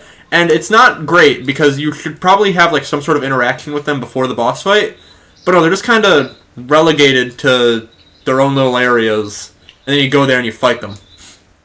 I feel like they should be roaming around the wild or something, and you bump into them, and it's like, hey man, how's it going? How's it hanging? And then they get corrupted and you fight them. I mean, the great thing about these is that they have a different gameplay style entirely, right? Yeah. And I honestly looked forward to them, because it was combat that didn't suck balls, and it's also just interesting, right? It's unique. It kind of... What would you even compare this to? It's really strange, because it's like heavy on dodge rolls, like Souls, but it's like... It's weird. It's like if Dark Souls was an RPG. Because you can still send out a Pokemon and fight from there. Obviously, Dark Souls is an RPG, but it's like if Dark Souls was a turn-based RPG. It's Dark Souls if you only had the fire bombs. That too. But also then you still have... What would even the equivalent of sending out a Pokemon be in Dark Souls? I knew there was a reason this game was bad. Funny story about that. This is great. I played through every one of these fights, and when the Pokemon had the little stars on their head or whatever, it said send a Pokemon to fight, and I always would try to do that on the first boss, and for whatever reason it didn't work. I don't know why it didn't work. Maybe I threw Pokemon like at the wrong way, maybe hit the ground before I hit them. I got it in my head that the game was lying to me. I shit you not. Until I beat Arceus, I didn't understand that mechanic, and I never did it. I just kept throwing the balls. Whoa. Say that again? What happens if you throw a Pokemon at them in that fight? Does it do something? You just enter a battle, but whoa. Say, who did you learn that you could do that against? Oh, when I was fighting Arceus. Oh, is it Arceus? It's Arceus. Oh, fuck you. Yeah, whatever. It's literally in Sun and Moon. In Sun and Moon. Literally in Sun and Moon. There is a Pokemon with an ability that is the same as Arceus's, and it's called RKS system. Like the letters RKS. It's Arceus. It's not Arceus. All these fucking old people, all these old Pokemon YouTubers, fucking Alpharad's like, it's Arceus, it's Arceus. It's Arceus! It's a better name. It's a better name. Arceus is not better. Arceus sounds fucking stupid. Arcs are like God thing. Arcs are holy symbols. Arceus. The Arc. You know what? I am gonna have to side with Adam on this one. What? Dude. Just because it was Arceus, it was Arceus, and they changed it to Arceus because they realized Arceus was fucking stupid. They realized Arceus was fucking stupid. I think these boss battles are fine. They're too easy. I still, again, I thought you guys would be more amazed, or at least you would be more amazed with the fact that I didn't even know that mechanic worked. No, it's actually... Does it make it easier? No, it's worse. Oh, really? So when you beat a Pokemon in a battle, then it just stuns them a little longer, and you can do like one chunk of health bar after that. That sounds like shit. They're stunned for longer than... Like, when it says send in a Pokemon, they're stunned for longer than you get after beating them in a fight. I mean, these fights are fun because they break it up. If this was the whole game, it'd be terrible. But I enjoy it. I will say, I kind of just want to go over all of them right now, to be honest. Yeah. Because it's just easier. Voltorb, the first one, not very memorable, stupid easy. What's the second one? Ursaluna? What words did you just say to me? Oh, wait, was it Cleavor? Cleavor is the first one. Cleavor is the first one. Oh, Voltorb's way later, isn't it? Yeah. Whatever, who cares? What was this even the second one? I don't even remember. The second one is Lilligant. Which is... It's the dancing one. Oh, wait, that's the big, tall one. Yeah. Yeah, mid. Yeah, the first two aren't great. The only cool part about them is Lilligant's shockwaves are kind of fun to dodge. You gotta time it with throwing your balm. That's about it. I do enjoy when the game just discusses iframes. Like, I just thought that was really funny. Yeah. It's a great detail. I will say once you get to, like, Arcanine, some of these attacks are not telegraphed well. And some of the, like, arenas are really poor. Like, with Arcanine, there's an AoE fire attack he does, where you can get caught in a corner that's within the ring of fire, and you can't fucking move. It's so funny. You just get screwed. It's just like, you guys haven't made action games, I get it, but cool, this is too much. I just want to correct you quickly, because you also said another Pokemon name wrong. Yeah. I think you mean Arcanine. Great. Don't you mean Arcanine? Oh, I did mean to say Arcanine. That's so fucking true. Yeah. I'm sorry. That's great. That's wonderful. Also, I chose Decidueye. I never mentioned Oh, you chose Decidueye? You fucking loser. That's why you struggled so much. Well, okay, I'm Decidueye is actually really fucking cool. mad. I know you said the F like 3 times in a sentence. I'm so mad. I love Decidueye. Decidueye is one of my favorite Pokemon of all time. Oh, he's so cool. Because I love owls. Mm-hmm. This is not a secret. Owls are like my favorite animal. And I love green, and I love brown, and I love green and brown owls. And you see where this is going. I was so disappointed. And I'm not even, like, joking. I kind of was mad. I looked it up if there was any way I could get a green and brown Decidueye. I really wanted... Because it's, like, my favorite Pokemon. It's... Like, what are the odds? It's actually really weird that you can't get a Alolan Decidueye in this game. Because can't you get the Kanto versions of a few Pokemon? Or maybe not. I know there are, like, I think with, like, Vulpix, right? Or something like that? Yeah. Am I wrong in thinking that? Yeah, I think you can get Alolan and Cantonian or Ninetales. I think the same with Golem. It's really weird. I was so upset, man. I seriously was so bummed. And it's not, like, a big deal, but I'm not really that exaggerating when I say it, like, made me sad. I would have... Because I wanted my favorite Pokemon. I would have killed for a normal Typhlosion. I picked Typhlosion.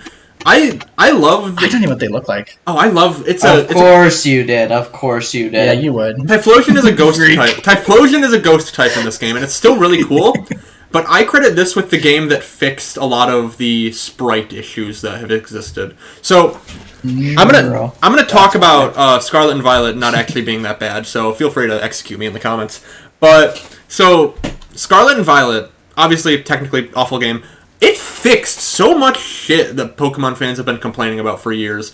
Like, so when they switched from 2D sprites to 3D models, everyone hated it. They said it looked worse, they were way less expressive. One of the things was Typhlosion didn't have his, like, flame spikes unless he was in combat. Yeah. So you throw him out and he's just like a normal fucking hedgehog. He's just walking around. That's so weird. He's just walking around like a normal guy. Scarlet and Violet is what fixed that. Scarlet and Violet, he always has his flames out. Another one is, Charizard. Magnemite Shiny. Magnemite Shiny. That's all. Charizard, he's always flying in every single 3D game. He doesn't have, like, a standing battle animation.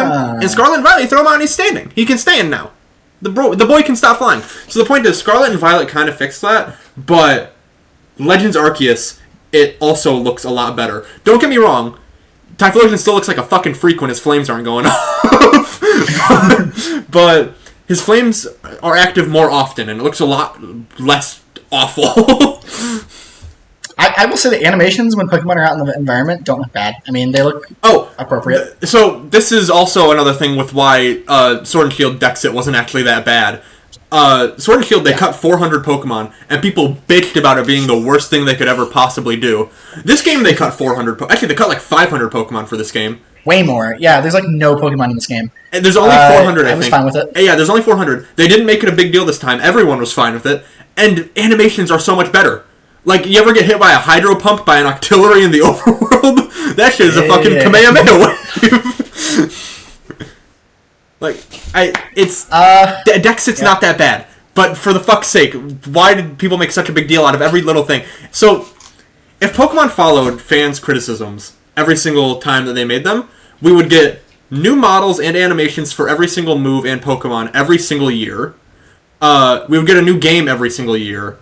And they would, obviously just graphically look way better. And it would be completely different gameplay styles every single year because people bitched about it being the same every time. If you roll back the type, I think...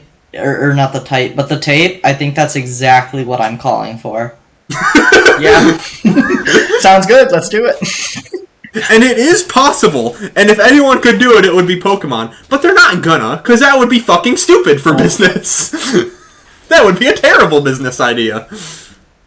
We make... that's what Atlas you think, but are you a businessman? Are you a businessman? Technically, no. Technically, no. What do you can't see? Talk? It's a great idea. Adam, are you a businessman? Make a better Pokemon Can game? you say it's a great idea if you're not a businessman either? Oh, what? You said it's a great idea. You're not a businessman. What's a great idea? You're not a businessman. I said it's a bad idea. Yeah. Alright. What was the question? Could I make a Pokemon game better than them? Good talk. What? What was the question? Could I make a Pokemon game? Do I think I can make a Pokemon game better than Nintendo? 110%.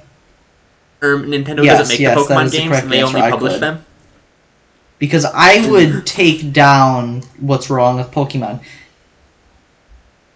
What's wrong with you need someone that knows what a good game is, not what a Pokemon game is. Are you picking a Pokemon game or Video Game Donkey? Oh, go on. Video Game Donkey told me one time that he knows what a good video game is, and he'll only publish good video games.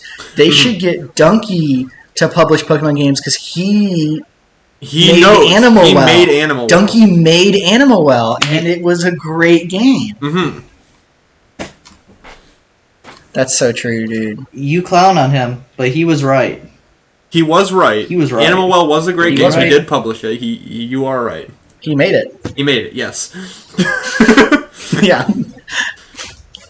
Never mind, this is completely off topic. This is completely off topic. Can I say this quickly? It all is. There's a Pokemon fan game developer that made a game called Pokemon Omicron, which was years ago, before COVID, before the variant of that dropped, and then made another game called Pokemon Insurgents, and that game has I know that. Very accidental anti-vax propaganda.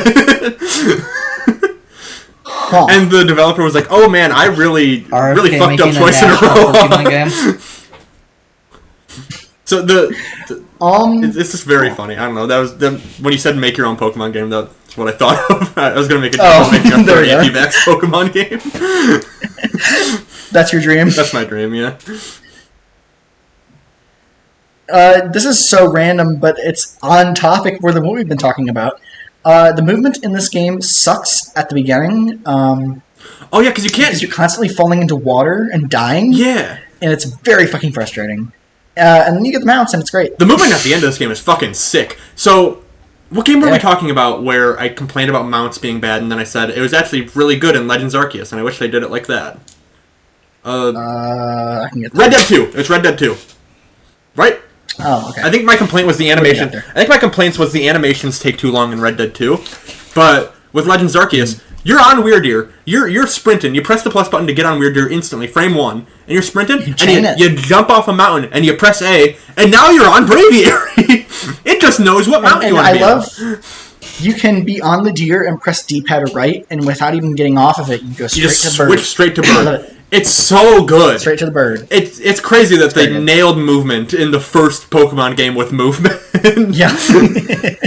They did a good job. I will say that when you first are trying to get mountains before you get climbing ability, it is very Skyrim horse climbing a mountain-esque. There's a part in there's a part in the Crimson Mirelands where there's a rock in the way. And what you're supposed to do is you're supposed to throw out a Pokemon and it'll destroy the rock. Did you do that? Yeah. I did. Every time I play this game, I just Skyrim horse up it. You can just jump over it. I didn't know you could break rocks until like the 4th level. It makes the game feel very amateur, but I kind of like it. This feels like a big budget indie game. It truly does. This is like if the Power World guys made a mainline Pokemon game. But it wasn't. Like, it feels great to play. It's wonderful, but the game's shit. You're right. It is like if the Power World guys made a Pokemon game, because they sure didn't with Power World. They just made art. Yeah, it's not Pokemon. It's Rust. Yeah, it's art. It's Rust. It's not. I'm part of the problem. Sorry. No, I think we're both part of the problem where this Power World is not fucking even close to what everyone wanted it to be, but people still liked it for some reason. It was made for some good Hololive streams. I can't complain. The behavior of Pokemon in battles pisses me off sometimes. This is also just random thing I have in my notes. They will either run away immediately, wasting my time, or they will spam arrest or heal moves that are like heal more than your damages at parts in this game. I'm going to send a clip to you if you can remember to throw it in somewhere around here. Okay. There's a part where I'm fighting with a legendary Pokemon against like a Clefairy or something, and for like a whole minute, I am spamming a move that nearly kills it, and then it full heals, and I heal. Like, it's like fucking Christ. So, it's worth mentioning, I said there's a lot of cool lore stuff in this game. Almost all of the decisions wild Pokemon make are lore-based. I think Clefairy is like a sleep... like, that's their whole thing. So, you know, that happens. Whatever. They're running away. That's also a lore thing. The Pokemon that'll run away are like... They're a whole thing. Their habitats are based on their lore. It's all a whole thing. So if anything ever feels weird, it's usually lore. Oh, that's... Yeah, it's my problem. It is your problem. Maybe you should learn more about Pokemon. We'll play another Pokemon game next month. Don't worry. Oh, thank God. I will say, I'm just going to throw in some other little gameplay things in here, because now seems like the time. Okay. The request system, it's fun, it's good. The rewards are not enough to justify doing them, but they're inherently fun sometimes, so I actually played quite a few of them, which is surprising, because I kind of had the intent to play through this game, but I didn't end up doing that, obviously.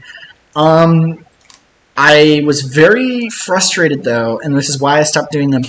The location information is very undetailed, and there's no fast travel to request option, which makes them miserable. Not only that, you can't filter them by location. So if you go through your request list, it's really frustrating. Like Xenoblade Are you talking about wonderfully. Side quests or something? Yeah, the requests. Okay. Yeah, it's very frustrating. And then similarly, when you're in the Pokemon box, the search and filter options are dreadful.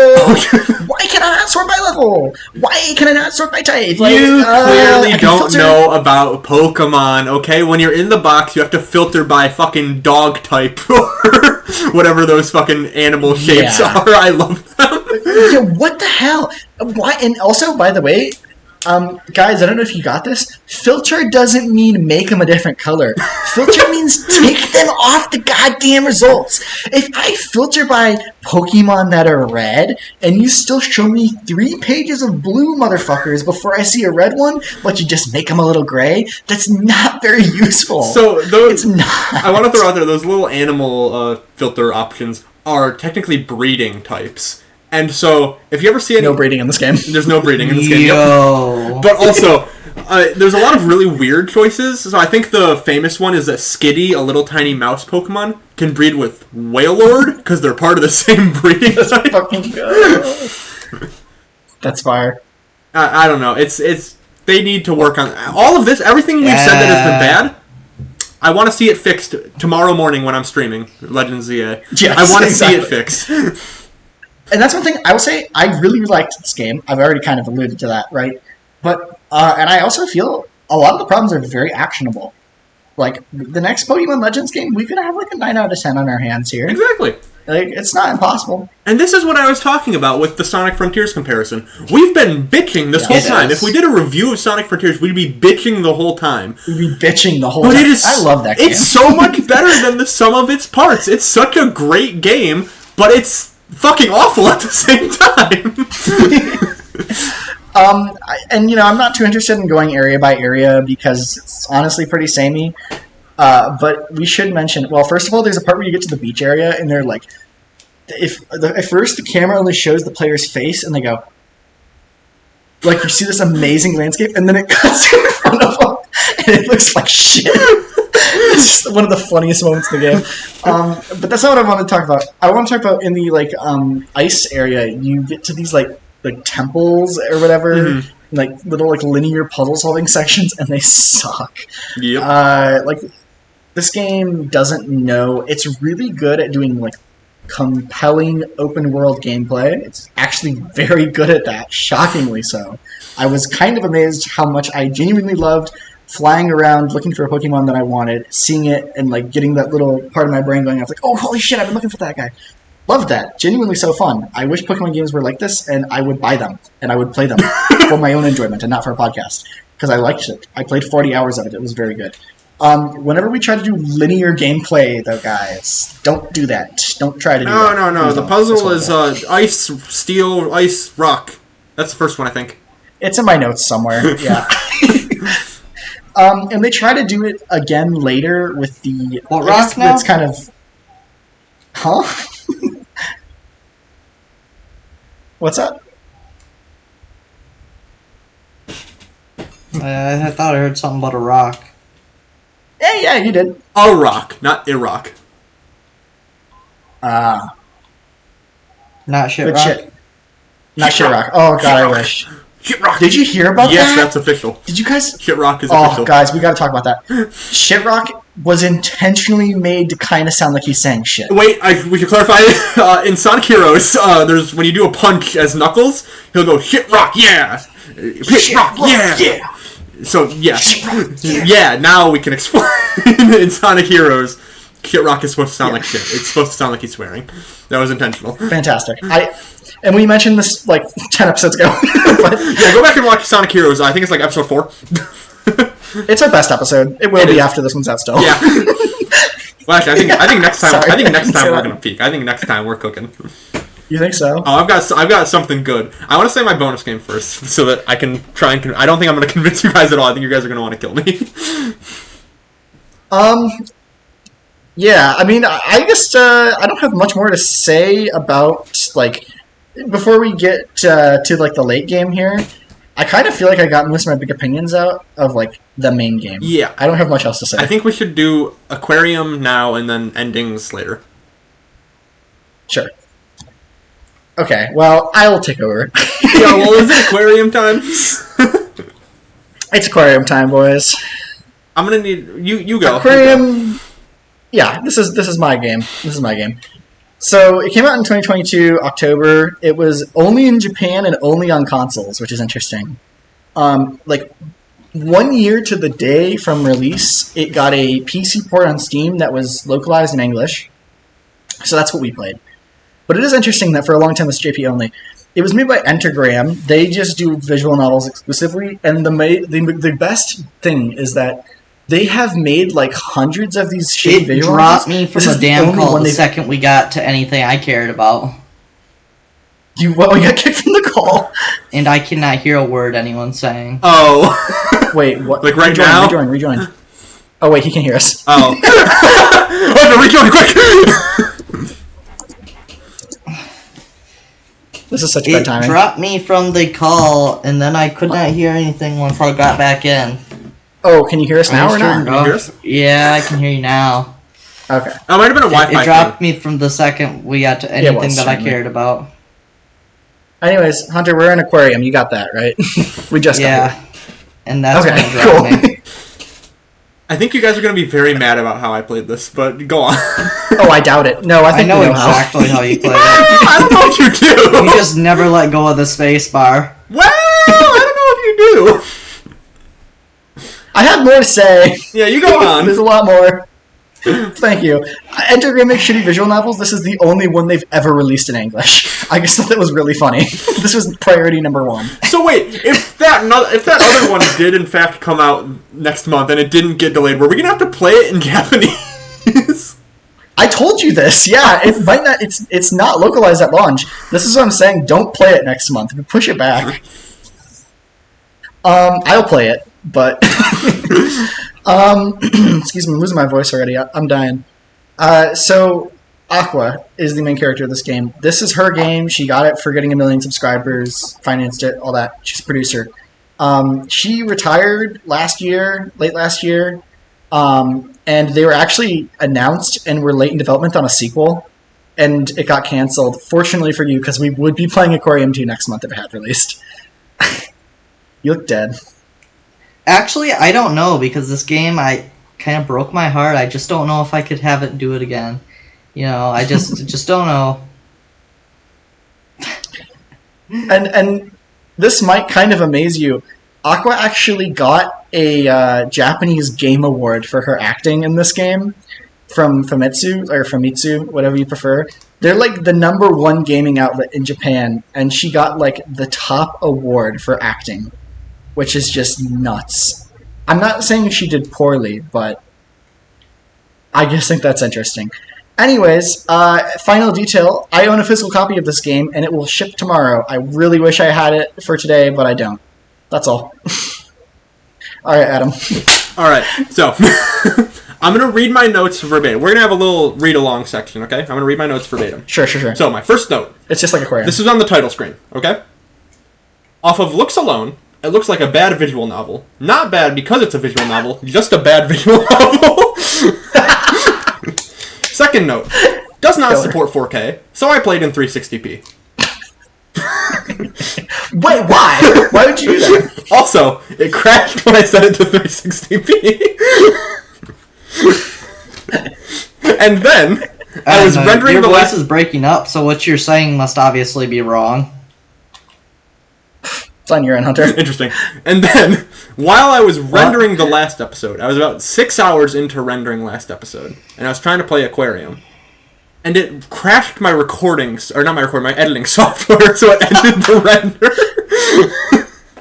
Awesome. And Game of the year. then, you know, I'm envious of Hunter, okay? I envy the way he can play games without audio, without reading dialogue, so I wanted to see what that's like. So I muted the audio and skipped all of the dialogue.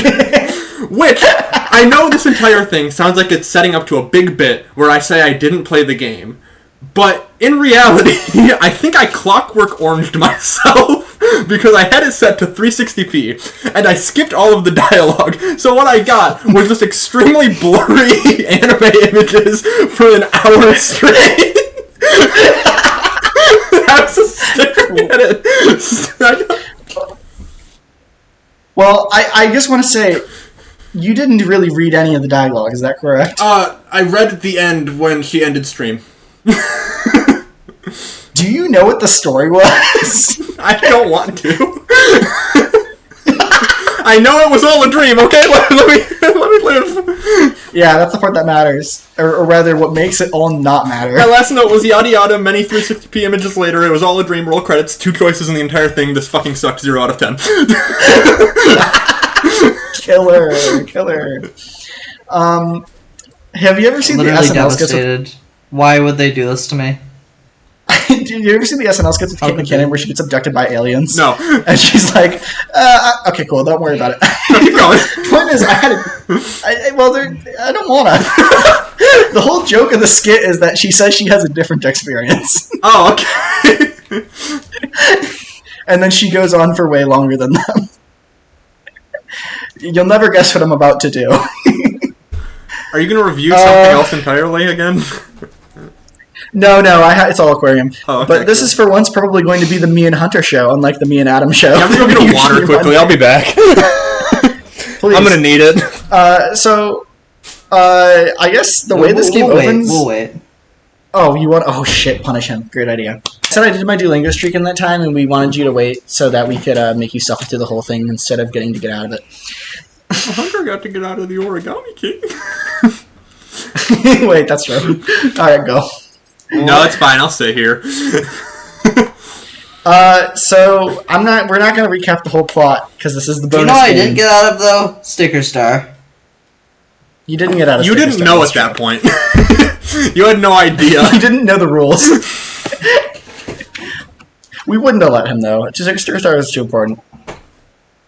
That was a moment in his life that he'll never forget. Anyways, this game is about Aqua. You might be happier if I did. Okay. This game is about Aqua, who is a maid who was friends with the protagonist as a kid, and then he is a Minato noble. Aqua. I'll have you know. What? Okay.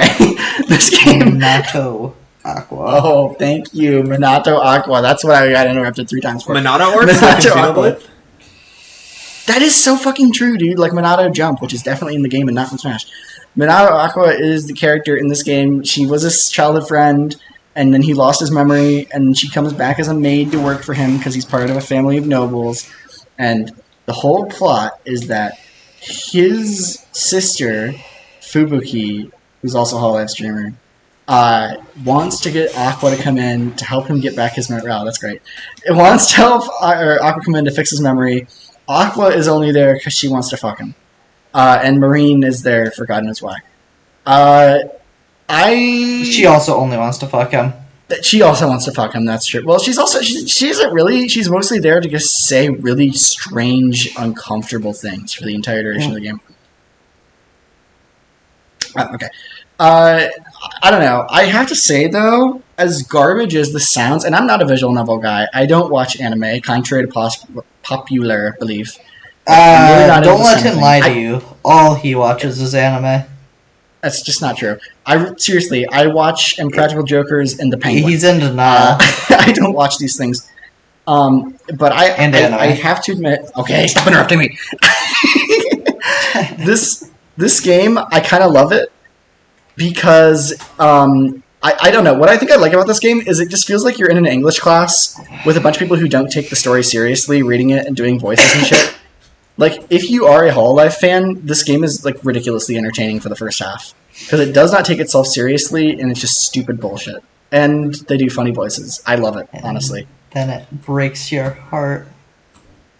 Yeah, I mean, we can kind of skip the middle because there's a lot of nothing in this game. Like, the entire, like, middle few hours is just kind of, like, fluff. Which, I mean, it's a rom-com. I mean, I get it, right? It's about dating the main character, who is also kind of a real person, so it's a little weird, but whatever. Dating the maid. Yes. More importantly. But... I mean, we can really just skip ahead. I mean, there's a lot in this game, but I'm not going to bore everyone with it. It gets really weird at the end because it takes, like, this really bizarre, dark twist in the last, like, 20, 30 minutes, maybe an hour, where, like, the fucking world goes to war.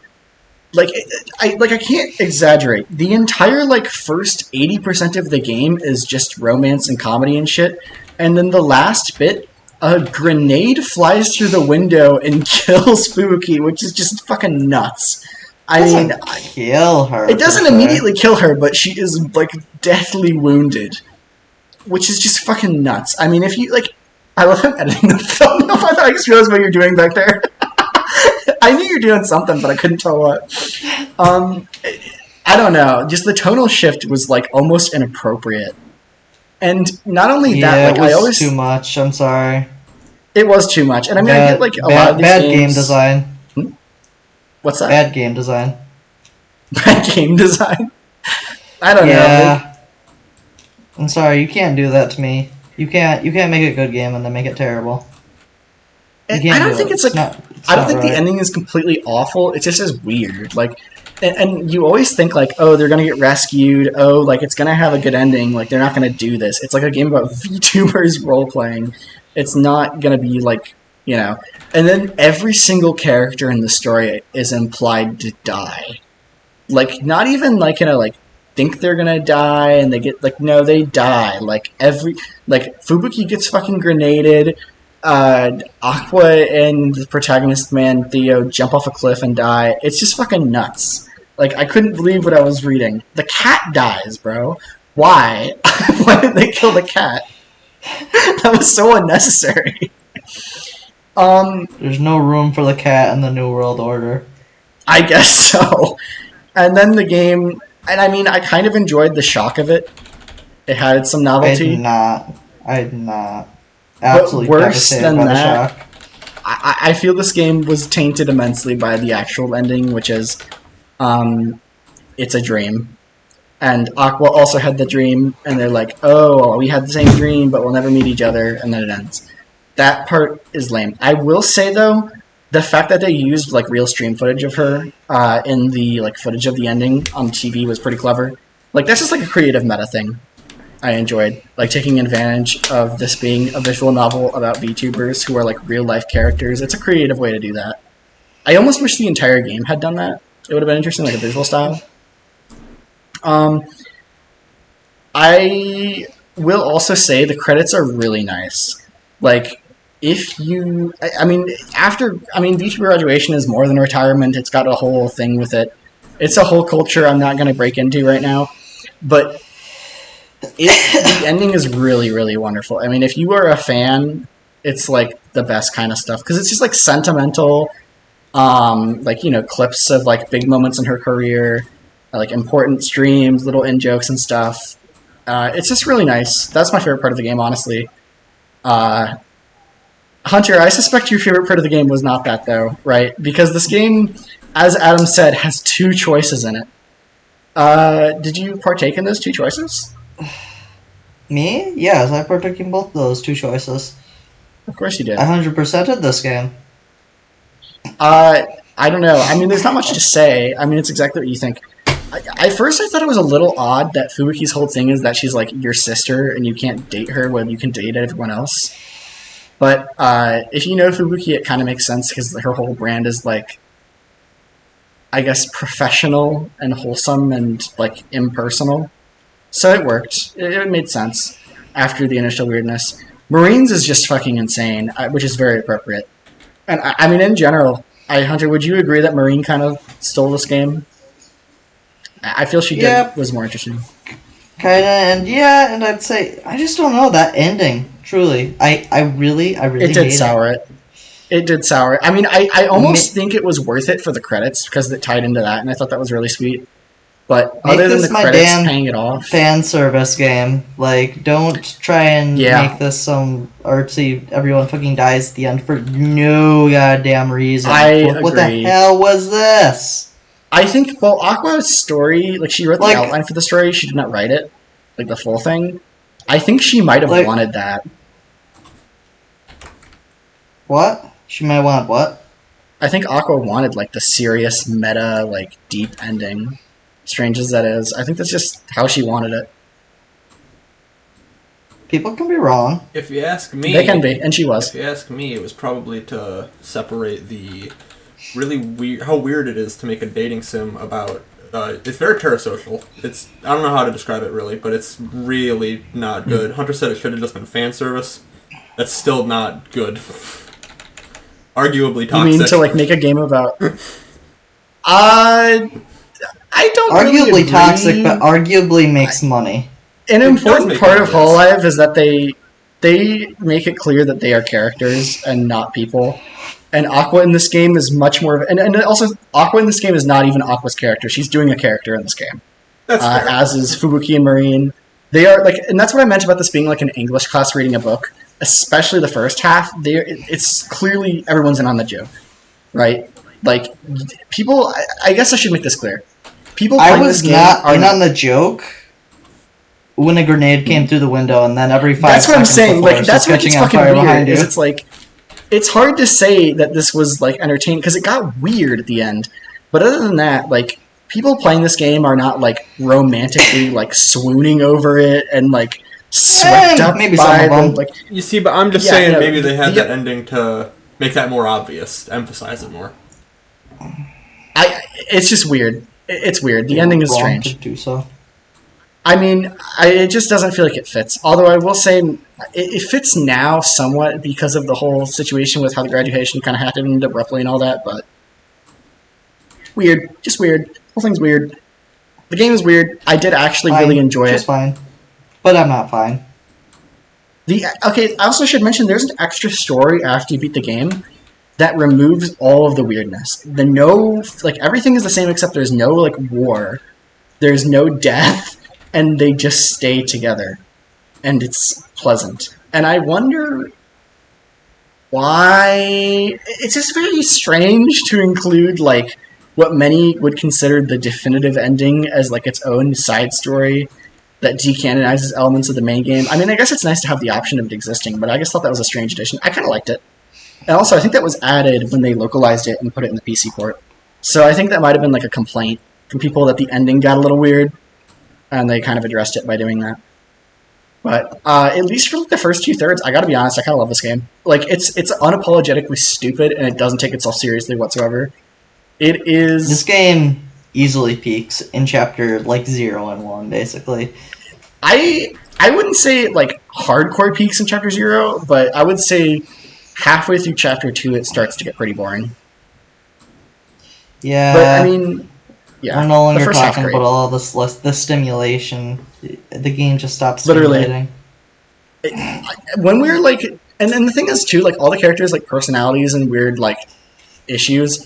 It's always like whole life in jokes. Like I loved when they're talking about fishing and talking about like Fubuki's like golden Magikarp. Like there's Pokemon jokes in this game, by the way, Adam. You didn't get to see them, but I thought that was great. I mean, like little allusions to like notable streams and moments and stuff.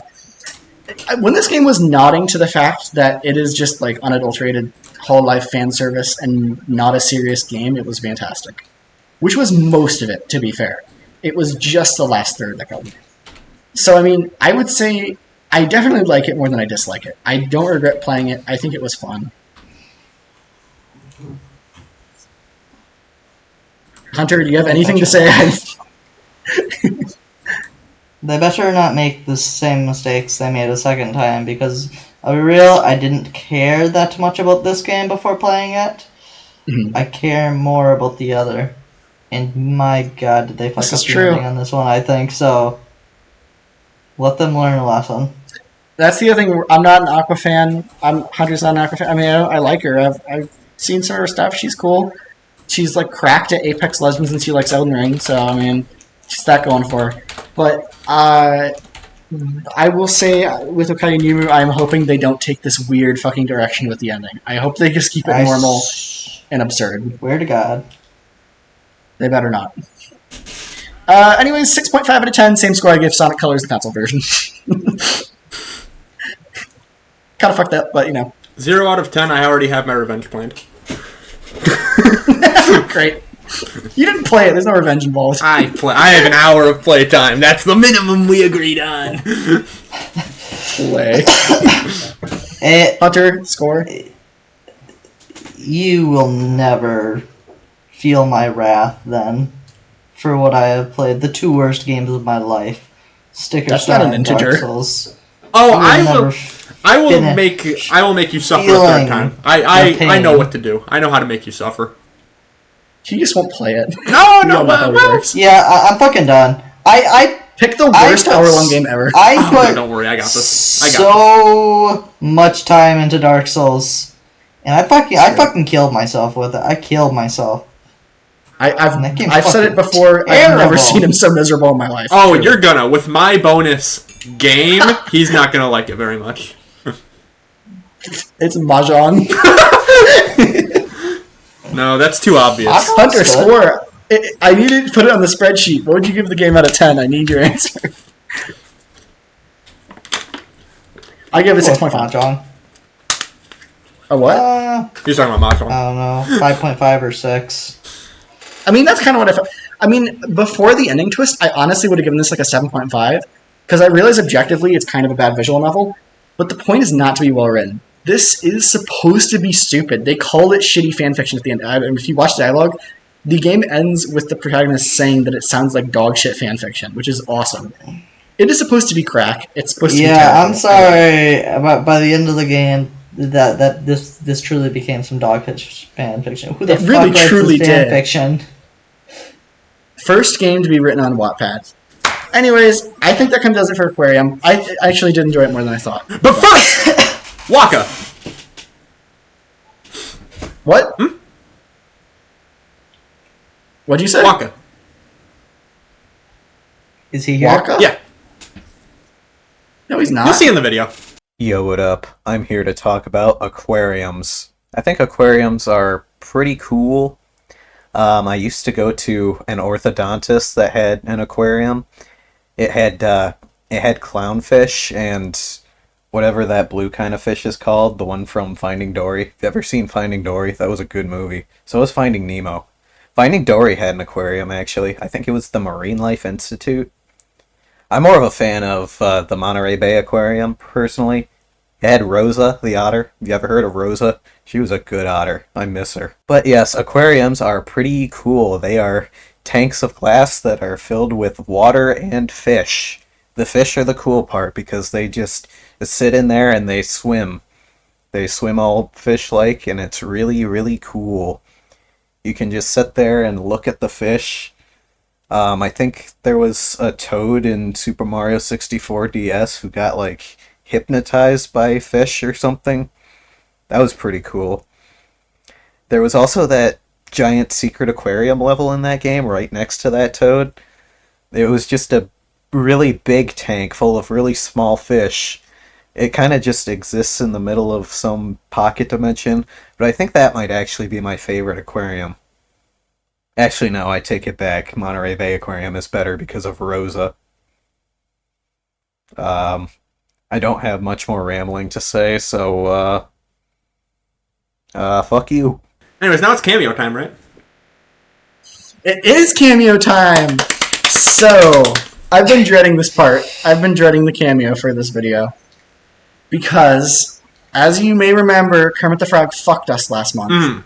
He sucked me dry of every last coin I had.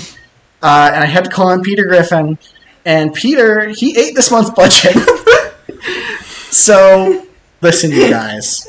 This month, we do have a cameo. Is it your game design professor? But it's not a video.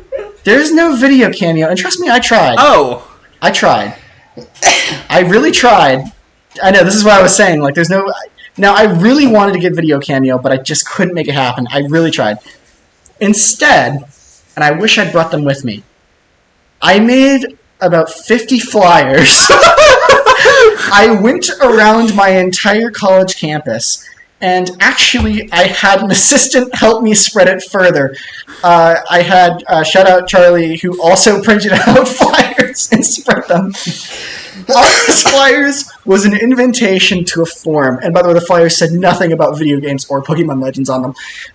If you scan the QR code, it would say, doesn't matter who you are, if you've ever heard of it, tell me your thoughts on Pokemon Legends, and if you can believe it, 20 people scanned that QR code. Huge. 20 people. Huge. Now, I did ask them to send in video or audio if they could, or text if they had to. All 20 submitted text. But I did get some fun responses. So I'm not going to read you all of them, because some people are fucking crazy with how much they wrote. Like, we got literal essays. I'm not exaggerating. Actual essays sent in by random people on the street. Can you send me all of them later? Sure. But I'll read some of the highlights here. Pokémon Legends Arceus was peak game. I think this was written by Charlie Day. I enjoyed the graphics and Pokemon as well as battle system. The only thing it needed was Bulbasaur. 10 out of 10, but no Bulbasaur. 69 out of 10. Or excuse me, 6.9 out of 10. Really hilarious guy. That is true. Sounds like a real charmer. Arceus is what M&J TV calls Arceus, so that makes sense. Are they like a fan of something then? Probably. Arceus is like the... Because people couldn't agree if it's Arceus or Arceus, so he decided to just call it Arceus. There you go. And then... Yeah, no Bulbasaur, that is true, so... They have played the game. So... This one's very important. This person wrote, the game Pokémon Arceus reminds me of Pixelmon. I've played Pixelmon, that's very true. That is true, yeah. Not just because of the 3D world open world aspect, but also because it dares to imagine a Pokemon game where wild animals sprint at and shoulder check the 11-year-old protagonist.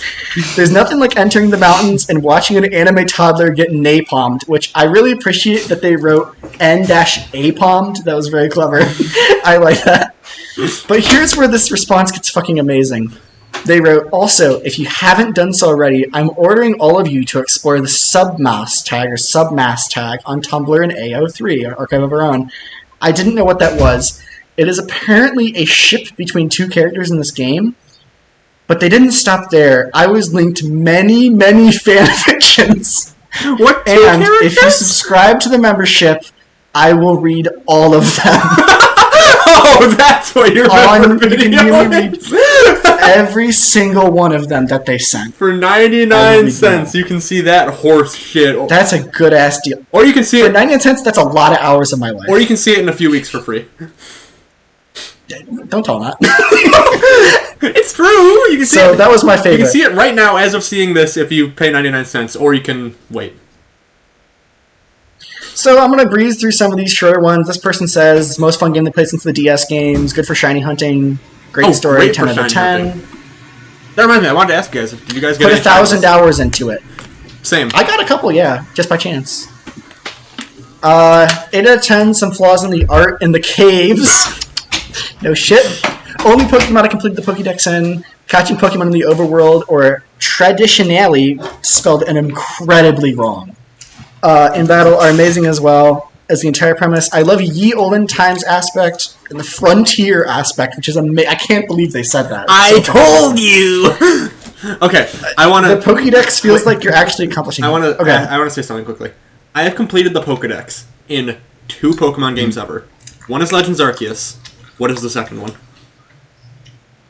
Scarlet and Violet? I don't know. Sword and Shield. Disgusting. You have so many hours, I should have said that. 400 hours! I have over 500 hours. So many people have told me they have hundreds of hours. Isn't that amazing? It's so fun. I have hundreds of hours. And this person wrote 1, 2, 3, 4, 5, 6, 7 paragraphs to me. I'm not going to read all of it. I'm sorry. That's fair. I will skim. They gave it a 9 out of 10. They said they absolutely fucking love it. They said they love Diamond and Pearl and they love the nods to it. They really loved the characters, especially Volo. They wrote a lot about Volo or Volo. They really loved Volo. So shout out person who loves Volo. They liked the leveling system and the Swift and Strong stuff, but they thought that the game was generally pretty rushed, and they thought they got dropped from updates and DLC too soon, which all true. They basically just said it should have gotten more time to Evan, but it's very good. And if you like the story of this game, play Pokemon Masters EX, because apparently they added a lot of stuff related to this game in that game that fleshes out the story. Well, that's a mobile game, so no, I won't be playing that. But also... I also will not. None of us are going to fucking play that. I don't like Diamond and Pearl. At all. One of my least favorite. But... I didn't like the music. Music sucks. But you know what? You can find out exactly how much I don't like Diamond and Pearl. For 99 cents, check out my Pokemon game tier list on the members only section. Oh, hey. I was so scared you were about to say main game. No, we have to finish Legends Arceus before I can reveal my games. Next response, 8 out of 10, battle mechanics were good. The issues are with its graphics and size. Pretty fair? Yep. I've never heard of this game. I was hoping we'd get some of those. I was so, like, when I put up the flyers, I was thinking, God, please let some people scan this who don't know what Pokemon is. And yes, we got a couple. And this is another long one. They basically said they loved how innovative it is, fun and not overwhelming. They loved the boss fights. They loved riding on Pokemon. Ew. They didn't like that the dodge button was on Y because they couldn't move the right stick and dodge it. Skill issue. Come on. Do you even need to move right stick and dodge at the same time? Never. I may be biting the hand that feeds me, but my god, it seems Pokemon fans may have a problem if they're scanning random things on the street. That's and what leaving essays on Pokemon Legends Arceus. And they also wrote that they played it several times and they keep on replaying it and they hope they make more. Well, good news for you, buddy. Alright, to be fair, they announced it a year ago and we've gotten nothing since. I'm sure they know. Legends ZA is going the Legends way of Wonder Arceus, Woman. Well, Legends Arceus is a wonderful game that I can see becoming one of those classics that we'll come back to. I agree. Depending on how well ZA... I think this is going to be like a cult classic, honestly. It's so unique. Depending on how well ZA does, I think Legends might be the next big thing. It feels like a breath of fresh air. Yep, that's reasonable. This game is perfect. It is a perfect 3D Pokemon game. Pokemon are awesome, and the graphics are great. Story is incredible. Spoiler alert, the plot twist with Volo surprised me so much. I have no idea what they're talking about. I think he's right. I know. I think he's right, conceptually. It's like, and then idea-wise, it's a perfect Pokemon game. The story, only with Volo is good. Everything else, oh my god, it's a mess. And they also wrote that they thought Scarlet and Violet were a glitchy mess. Well, yeah, if you've ever played Scarlet and Violet, you think it's a glitchy mess. So many people have replayed this game. I've replayed this game the most. It's my favorite Pokemon game to date. My first one was Platinum, but I started to understand and get into Pokemon with X and Y. Okay, buddy, we don't need a life story.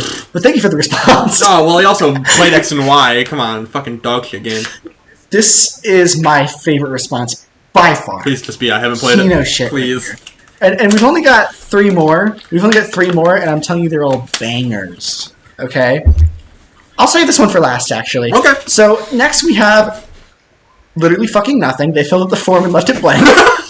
Next we have the letter S. Everything else completely blank. And finally, I'm guessing all 3 of these are about the same guy. Loser shit for 8-year-old weebs and colossal fucking losers, like everything else Pokemon related 0 out of 10. I can't tell if that person is in their early 20s or a child. The thing is, like, I put up the posters. Yeah, that was magical. I love this segment. I don't think I'll make it a recurring thing. Maybe if we want to do more $0 cameos, I would love to put up more posters around campus. That was great. I think this was... I was nervous. I don't know how well this was going to work. What are you going to do if someone sends you a 2-hour video essay? Just I would ranting and raving about Pokemon. We do a reaction video like what trashy YouTubers. I think we need to... And then they're going to contact you with a DMCA. I think if we're going to do this again, we have to do it with something equally as well-known. Like, Pokemon is one of the highest grossing franchises of all time. Obviously, you're going to get a bunch of responses. So we can't do it for, like, fucking Plock or something. Yeah. Well, I know Plock. I have someone. If I saw a poster and told me to talk about Plock, I'd jump out of my chair and like get to my laptop. You and no one else. No one else. Yeah. Well, I enjoyed that. Shout out again to Charlie for being insane and putting up posters around their apartment, telling people their thoughts or asking people for their thoughts on Pokemon. That was insane. That was great. But that was my cameo segment. Yeah, that was my cameo segment for this one. Excellent cameos. Yeah, this one. How are we going to rank this one at the end of the year?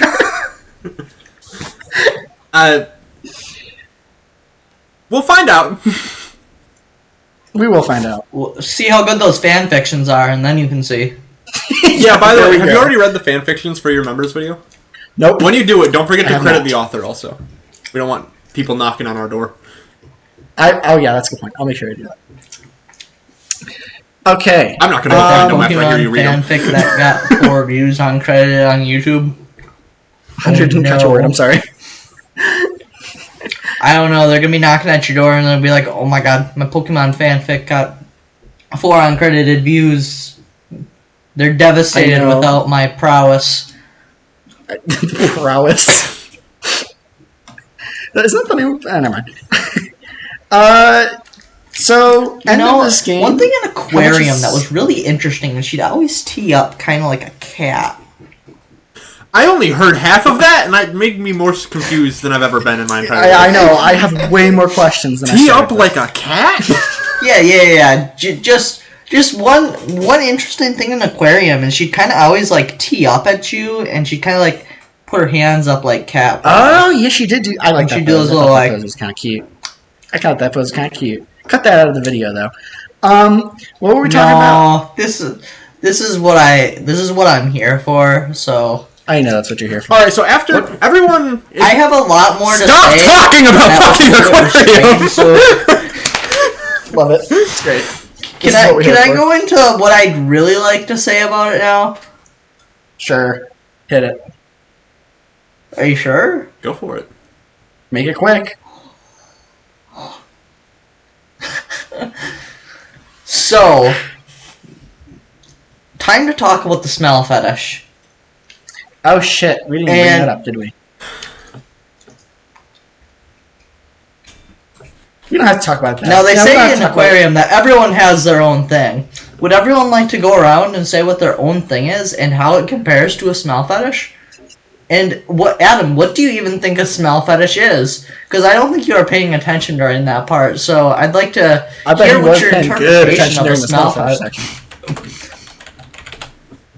Was he paying good attention when the feet came on the screen?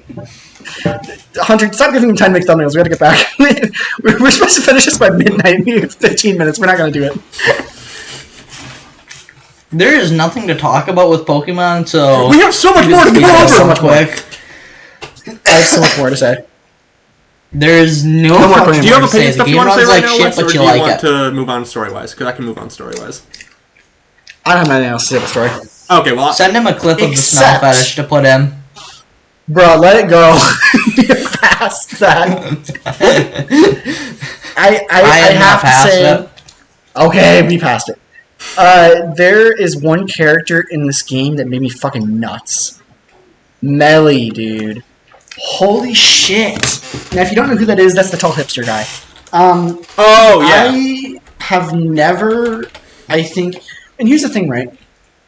There are great video game characters who are designed to be hated. Right. Like, I don't know, Akechi and Adachi in the Persona games, etc. Like, there are many great characters who are fun to hate. Melly is fucking miserable because the game, like, tries to make you, like, sympathize with them. Like you're supposed to, like, treat them like a friend. Mm-hmm. Like, oh yeah, well, keep bringing Melly back around. Let's get Melly in here. Every time Melly is there, it's like, I want to fight you. You guys are, like, miserable. I want to kill myself. All you guys are pathetic and below me. It's like, Jesus Christ, and there's no redemption arc. It's not charming. It's not like Rivaldi and, like, Zelda, where it's like, oh, I'm so pompous, but I kind of care. It's like, no, I'm just miserable to be around. And I'm in this game a shit ton. Mm-hmm. Hated that character. So, okay. Basically, as you're going around fighting all of the noble Pokemon, everyone is kind of worried because it's like, what if this whole nobles getting mad thing is God's will? There's literally a God's will plotline in this game. Oh, yeah. And you're like, I forgot about all it's that. probably fine, we'll go help them. And then after you help the last one in the Icelands, the entire sky turns purple and the hole in the sky gets significantly bigger. So that's probably a good thing. But then you get exiled because they're like, you fucked us. I can't believe you've done this. Get out of our camp right now. Be gone.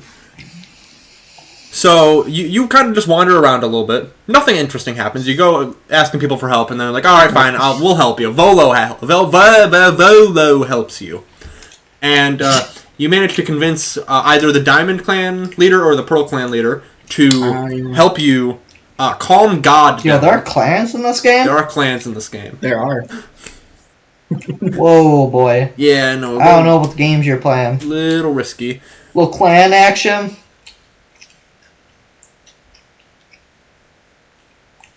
Anyways, Clans in this game? Clan? so if you pick the Diamond Clan Pro Leader, you get Dialga, or you fight Dialga. No, yeah, you get Dialga and then you fight Dialga. Palkia. It's Dialga. If you pick the Pro Clan Leader, then you get Palkia, but then you fight Dialga. So you kind of get a choice on what boss you fight. They're the same either way, so who really fucking cares? Right. Doesn't matter. And then yeah, you go do that. You go fight either the God of Time or the God of Space. Music's great. Great music, Eurobeat, fucking amazing. It's Eurobeat. For some reason. That's what I think of when I think of the God of Time and Space. Right, yeah. Also, their A bad designs. music genre. Song's good, though. Their designs are really good. Do you like? I know a lot of people didn't like Dialga's design at first, but Palkia I think looks great. I mean the primal forms, by the way. What's the blue one? Dialga is the blue one blue one? that's all spiky and pointy. Palkia is the horse. So that's a fucking Palkia's horse. that one. Get out of town, dude. That's not a fucking No, horse. in its That's a tank. primal phase. Primal phase. Oh, I don't even remember the difference. They all look the same to me. Interesting Palkia that horse. you say that. No, we had a racist here. That is true. Oh shit! It did look like that. Looks better than the original design. Yeah, I dude. love it. People love this design. People did not like Yeah. here this one. People did not like this fucker at all. He's fine. I don't have an opinion on him. He's got a big ass neck He though. does have a big ass neck. Looks like he's like all out of tires, and he works at the the tire. Sorry, we all out of tires. Anyways, I enjoyed these fights. I don't have much of an opinion on them, but they're fine. Good. Oh, I will say, there was a Pokemon battle with like the chief or whatever before this. Yeah. Or no, I think it was with Volo. Oh no, I think you're. Anyways, No, you're there talking was- about the ninja guy, right? Something. There was some fight before this that I think I died once on, and it made me feel relief that I finally died in a fight. Yeah. I'm a strong believer that there's no difficult fights in this game until the very end. Yeah, none. Yep, and I think the only one I genuinely found challenging, I think, was with Volo, which is like post-game thing with Palkia, or what's the black one? Whoa! Giratina? Giratina. Yeah, Zekrom. No, Reshiram. Giratina. I think it was Rayquaza. No. Groudon. No. Giratina. And the Groudon fight, I don't know, right before that, you do like a little like, Groudon? Pokemon. Yeah, Groudon. No, Rayquaza, I think? Mewtwo? No, Mew. Fucking mewing. Anyways, that whole gauntlet was very slightly challenging, and I enjoyed it. But then when I won by a landslide because everything hits in one hit. Are you talking about Volo or the first final boss? I think Volo. Okay.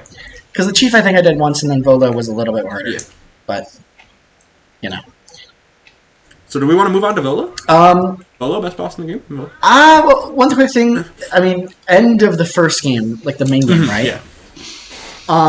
The title drop has got to be the funniest fucking thing ever. Oh, yeah. Because, do you remember this? Like, it's literally just like they're like walking or something. Like, there's no conclusion whatsoever. It just like very quickly fades black, and it's like Pokemon Legends. Whoa, what? That's why when we were originally talking about this game, I was like, it's not really the ending. You can't stop at the credits. Not even close. Like, Pokemon games are famous for having like good post games. That's not a post game. That's the fucking ending. Volo is the ending. Arceus is the post game, arguably. Yeah, totally. That's 100% the case. 100% the case. So at this part of the game, they kind of send you on like, it's not even really a big side quest. Like, okay, it's weird. So to get through the like initial batch of like side questy post game stuff, you have to get all these like plates or whatever. And every time you get a mount or beat a noble, you get an elemental plate. Which in previous games you use the plate. You give like the water plate to Arceus, and its main attack and type become water type. So throughout the entire game, you're collecting these plates. And I guess in the main game, they couldn't think of where to put some of them, so they just had to do that in post-game. And it's not even like an interesting way. It's like you go to the beach, you fight them, you get a plate. Like, so I mean, I don't really have much of an opinion on that part of the game. This isn't really like, you know, origin or and all this shit. Like, Where the game gets interesting. I mean, do you have anything else to say about this part of the game? Because I don't. Oh, I do have one other thing to say. So in Diamond and Pearl, there's a very iconic location where you summon Dialga and Palkia and Giratina and Platinum, but it's called Spear Pillar. Is it in Smash? I think it's in Smash also. It's called Spear Pillar. Okay. So it's called Spear Pillar because all of the pillars are pointy and they're spears. Well, in the Dialga and Palkia fight, the Spear Pillar has a roof. It's like a normal Colosseum style, not Colosseum style thing, like a normal temple style thing. And then when Dialga gets summoned, the roof explodes, everything explodes, and now it's Spear Pillar. That's clever. And all of the old Pokemon, like there were statues of a bunch of Pokemon that don't exist in the future because they went extinct, presumably. And all of those, the ones that aren't supposed to be there, are destroyed. So you wouldn't know about them. Ah. I don't know, it's fucking cool. That's cool. I would never have caught that. I didn't catch it. I mean, there's probably some stuff I'm missing. Like, I did know the unknown quote in the cave. I looked it up, and it was from Diamond and Pearl's, like, ending or whatever. Which, funny thing, I actually, like, slowly tried to read all the unknown letters, and then immediately after the game translated it. Oh, it's so great. I think there's some cool stuff like that probably went over my head, but quite honestly, I don't really think it affected my enjoyment much. With this game, my enjoyment overwhelmingly was because of the gameplay. So I will say, you say there's some stuff that probably went over your head. I think, like, those references, I said a bunch of gameplay stuff is explained by, like, lore explanations. Mm-hmm. I think they focused more on the lore than literally anything in the entire game. It is crazy how much shit in this game is like, I don't know, one book once in the third Pokemon game ever said this Pokemon only lives in this type of tree, so we only put that Pokemon in that type of tree in that game. It's fucking cool. That might explain some stuff, because boy are there sure a lot of fucking Pokemon that only go in one place at one time in one fucking season in one little remote corner of the world that... Dude. Oh, man. Can I get I'm to the sorry. post-game Did you yet? have some issues catching Cherubi? Kirby wasn't my fucking problem, little dude. Kirby. Wait, that was one of the updates. Kirby used to be like 0.1% chance to catch. They upped it. I do think I did actually. It took me a while to find one, and it's funny because like one of the first requests you get in the game is to catch one. Well, I guess first of all, the like mythics. I think we might have skipped over this. Or it's in the post game. I don't even remember when it happens. So there's part where you have to answer riddles in caves, and it fucking sucks. You have to form the red chain in order to bind Dialga and or Palkia. And you have to... that part is so bad. Like, not only do the caves inherently look awful at all times, but like it's like solve a riddle about random Pokemon's names or something. I don't even the fucking eye puzzle is so funny. Yeah. That is shit. I mean, oh my god. If you don't know Pokemon and you're a kid playing this game, what do you go fuck yourself? Or you open Google? That's the entire thing I've told you. This entire game is either you know nothing about Pokemon and it's entirely gambling, or you know everything about Pokemon. For the record, I got the riddle without help. But I am 19 years old. I've been on this earth for 19 years hearing about Pokemon. If you're 8, that shit's ridiculous. That is so unreasonable. And we wonder why it's the worst-selling Pokemon game on the Switch. I wonder. Or no, it's not, technically. I kind of do There wonder. are other spin-offs that have sold I really worse. wonder. There are other spin-offs. Like, I think new Pokemon Snap. Oh, yeah, there's some downloadable. Oh, god, that game was shit. Anyways, yeah, so point is, after post-game, your objective is catch every Pokemon. Most of them are not a problem. Some of them are a big problem. I don't remember all of them off the top of my head, because at this point I was so angry I didn't take notes about everything. Are we talking about the Volo fight after this or before this? I don't care when you do it, but after. I just want to talk about this Pokemon. Okay, it's a good finale. I believe the worst one was Ursaluna, because you have to get an item called the Peat Block. Mm-hmm. Now, there are guides that help with this. It is a rare drop that you get from digging, and I think some areas are more likely to drop than others. I honestly think that might be pseudoscience, because from my experience, bull fucking shit, dude. Because I looked up guides, like, first of all, I spent about an hour and a half just going around digging, and I'm like, this is getting me nowhere. Skill issue. And then I looked it up, and they're like, oh, dude, just go to the lake in the top left. I did that. I went to the goddamn lake. I reloaded. Another, 30 fucking minutes I did this. That is so much time. And there's so much loading. Like, one crucial flaw of this game, so much of it is a little bit of RNG and luck and timing and stuff, and I kind of dig that because it makes it exciting when you get, rare stuff. What makes it frustrating is that the real challenge is waiting for the load times. Like, when you're resetting an area, most of that is just waiting. It's a technical issue.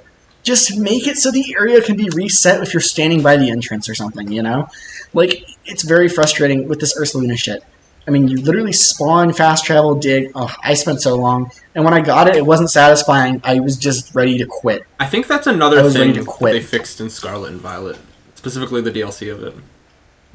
I think they made item-related I think they made Ursaluna a lot easier to get. And also they added a new Ursaluna form called Blood Moon Ursaluna. It's really cool. I've seen that. I will say one thing, and my Pokemon knowledge is outdated, and it was also kid Pokemon knowledge, so there's just some things I didn't know.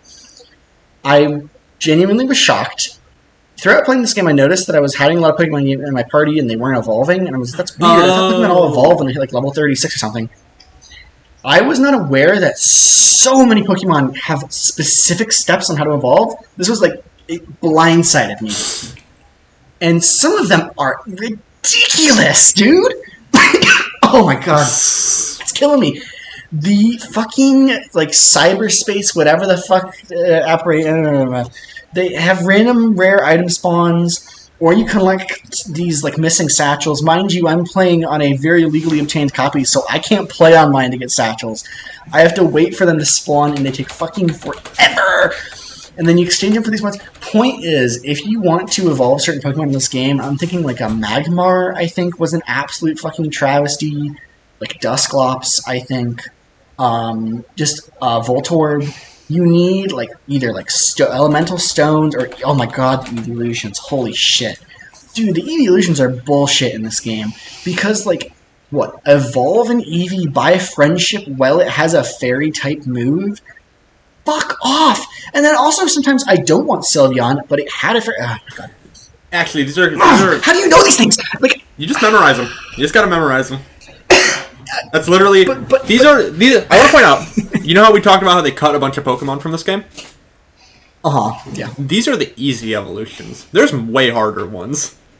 There's no fucking way. Have you? I'm sorry, that Pete block thing is not an easy Have you ever one. played Sword and Shield? Ever played Sword and Shield? Don't even tell me, dude. One day we'll get to it. Do you know of a Pokemon named Galarian Yamask? What do you have to do? Take one guess. You get one guess. You have to inject yourself with heroin. It evolves into Cough-Egregious starting at level 34. In Galar, Yamask has a dual ground type form. It evolves into Rune-Egregious when the player travels under the large rock arch in the Dusty Bowl after Yamask takes at least 49 HP in damage from attacks without fainting. That's hilarious. I love it. See, that's actually easy to execute, though. That's relatively easy to execute. Because you have to get hit by a Pokemon to get below 49 HP. So you have to not die with a very weak Pokemon, and then walk under a specific rock. But there are like items that make you survive at 1 HP and stuff, right? Sure, I don't think you would have them until like very post-game, in Sword and Shield specifically. I mean, point is, there are some things in Legends Arceus that, with even the most brute force, can still take you literal hours. I mean, miserable. How would you ever find this out, though? Miserable. How would you ever know you have to walk under a specific rock? How would you ever know to dig 800 goddamn times with a bear to get up one block? I found a Pete block by RNG in one of my playthroughs. Just found one. Wasn't a hard evolution at all. Also, anyways, I think you talked about this. If you get the bags, you can just buy one. Okay, yeah, but one, doesn't tell you which items correspond to what Pokemon, so you still have to look it up anyways. And two, one of the main ways you can get these items is through the merchant guy who's there, but his item descriptions are not literal. They're just like, this is a sticky thing. And like, it might be the sticky thing you need to evolve this Pokemon, but it's like a weird, gooey, strange device. Skill issue. It is, but the only way to learn this skill is with Google, which is bad game design. No, Terraria is really good. Terraria is shit for this reason. I'm sorry, it's just like, it's so frustrating. I mean, I didn't think that Pokemon games were that hard to complete, to be honest. I kind of thought it was just go to this location, level it up, evolve it. No. Like, you will be just grinding the most absurd, random-ass quest for the most specific item for one random guy you'll never use. Well, another thing that that part of the game wasn't you fun. missed out on this by playing Legends Arceus as your first Sure. adult Pokemon game that you've played. I assume this is the first one you've played as an adult. Very adult. This is a very adult Pokemon experience. No, I'm okay. Yeah, whatever. My point is, you're forgetting most Pokemon games have two versions that have version Oh my exclusives. god, yeah, I know. Oh, You need a friend. that's so disgusting. I know that like the GPS or whatever the fuck it's called in X and Y, is that still a thing? The online trading, global trading system? Oh GPS? yeah. They change it every game. Though. Does that still They exist? change it every game to be like a different gimmick. Wonder trading is kind of the newish thing where you just Oh, I remember just that. throw in a Pokemon and swap randomly and you get it back. Hail Mary. Mm-hmm.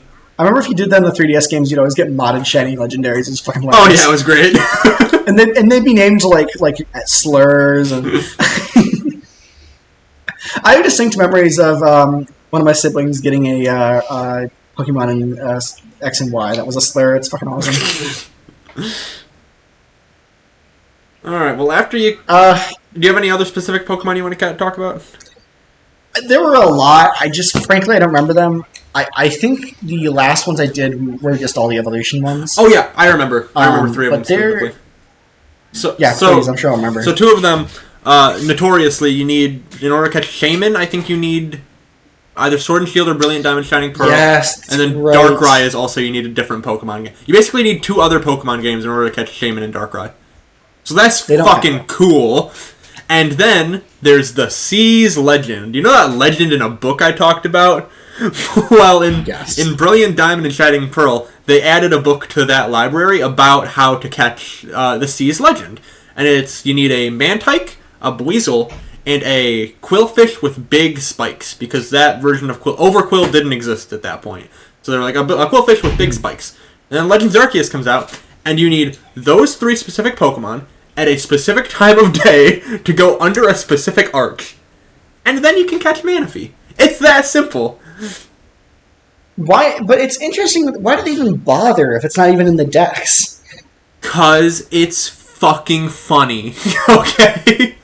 Admittedly, I do love Playground Rumor, like, video game features. Like, absurd. I love it.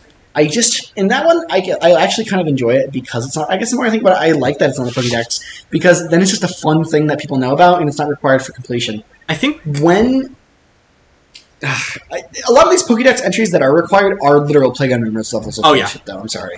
So I said they were that's not acceptable. I said they were a lot of decisions in this game were made because of lore reasons. I think Manaphy is like one of the most iconic Gen 4 Pokemon for being fucking bullshit, because I think the way you used to obtain it was you had to play Pokemon Rangers and then transfer the egg from that game to Diamond and Pearl. Oh my god. So that's fucking cool. So they're like, okay, well, we need to include Manaphy in this game. How do you get it in this game? Here's a bullshit legend you can do to get it. So that's cool. I think it's interesting. I enjoy that. Aren't there, like, event Pokemon in the DS games that were, like, on, like, Victini, I seem to remember, or something? I remember Shiny Zygarde, the first time you were ever able to get a Shiny Zygarde because it wasn't locked behind stuff. You had to go to GameStop and get a card for it. I remember that!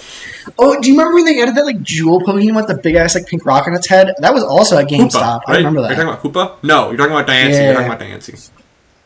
I think. Whatever. It's a thing. It was at GameStop. It was funny. I remember getting that.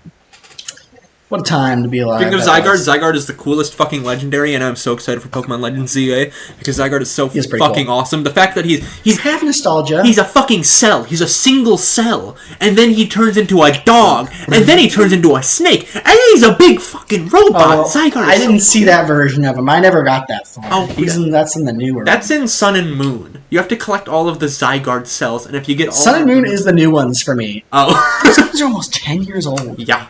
Sun and Moon released in 2016. That's nuts. They feel very new to me. I mean, I never played them. Everything X and Y feels old to me. Sun and Moon feels brand new. It's weird. Which reminds me, it's really Ultra weird. Sun and Ultra Moon was late November 2017. I wish they released it on the Switch. I know it would have been way more effort to make a Switch port, but that would have been cool. Yeah, well, there were rumors they were going to do Pokemon Stars on the Switch. It was some bullshit. Yeah, and then they did Let's Go. Yeah, well, I mean, getting back on track, I have nothing more to say other than the Arceus fight. And Volo! You keep forgetting Volo, the coolest motherfucker around. I don't remember. What even happened with that? Okay, so Volo, he is your helper the entire game. He's helping you, giving you a hand, and at the end he's like, by the way, he's so sus. I am going to summon the Antichrist. Just because I think it's my purpose. So, he does that, or he tries doing that, and you're going to stop him. And when you start fighting him, it plays the Cynthia battle music from Diamond and Pearl, which is fucking awesome. Oh, I did catch that. And I did catch that. By the way, great fucking music that entire fight. I don't know if you've heard the Volo battle theme, like just on its own. I'll admit, I did know it was called Cynthia's theme, but I only know the song from Smash. So it's a 6v6. You beat all of Volo's Pokemon because you're just a god gamer like that. And then Giratina awakens, and now you have to fight Giratina. So it's actually a 6v7. Yes. And then you finally get Giratina down to 0 HP. Giratina's not... Oh, this was the hard fight. Giratina's not that strong. Giratina is... It's just a single legendary Pokemon. One good, like, Dazzling Gleam or something will kill it. Yeah. And it's like, okay. Giratina, easy. And then it starts to die. Then it wakes the fuck back up. So it's actually an 8v6. Because it has a second phase where it goes into its primal form. Which... Coolest fucking moment in any Pokemon game ever, by the way. With the guitar riff. It's so good. I don't even remember. Ah!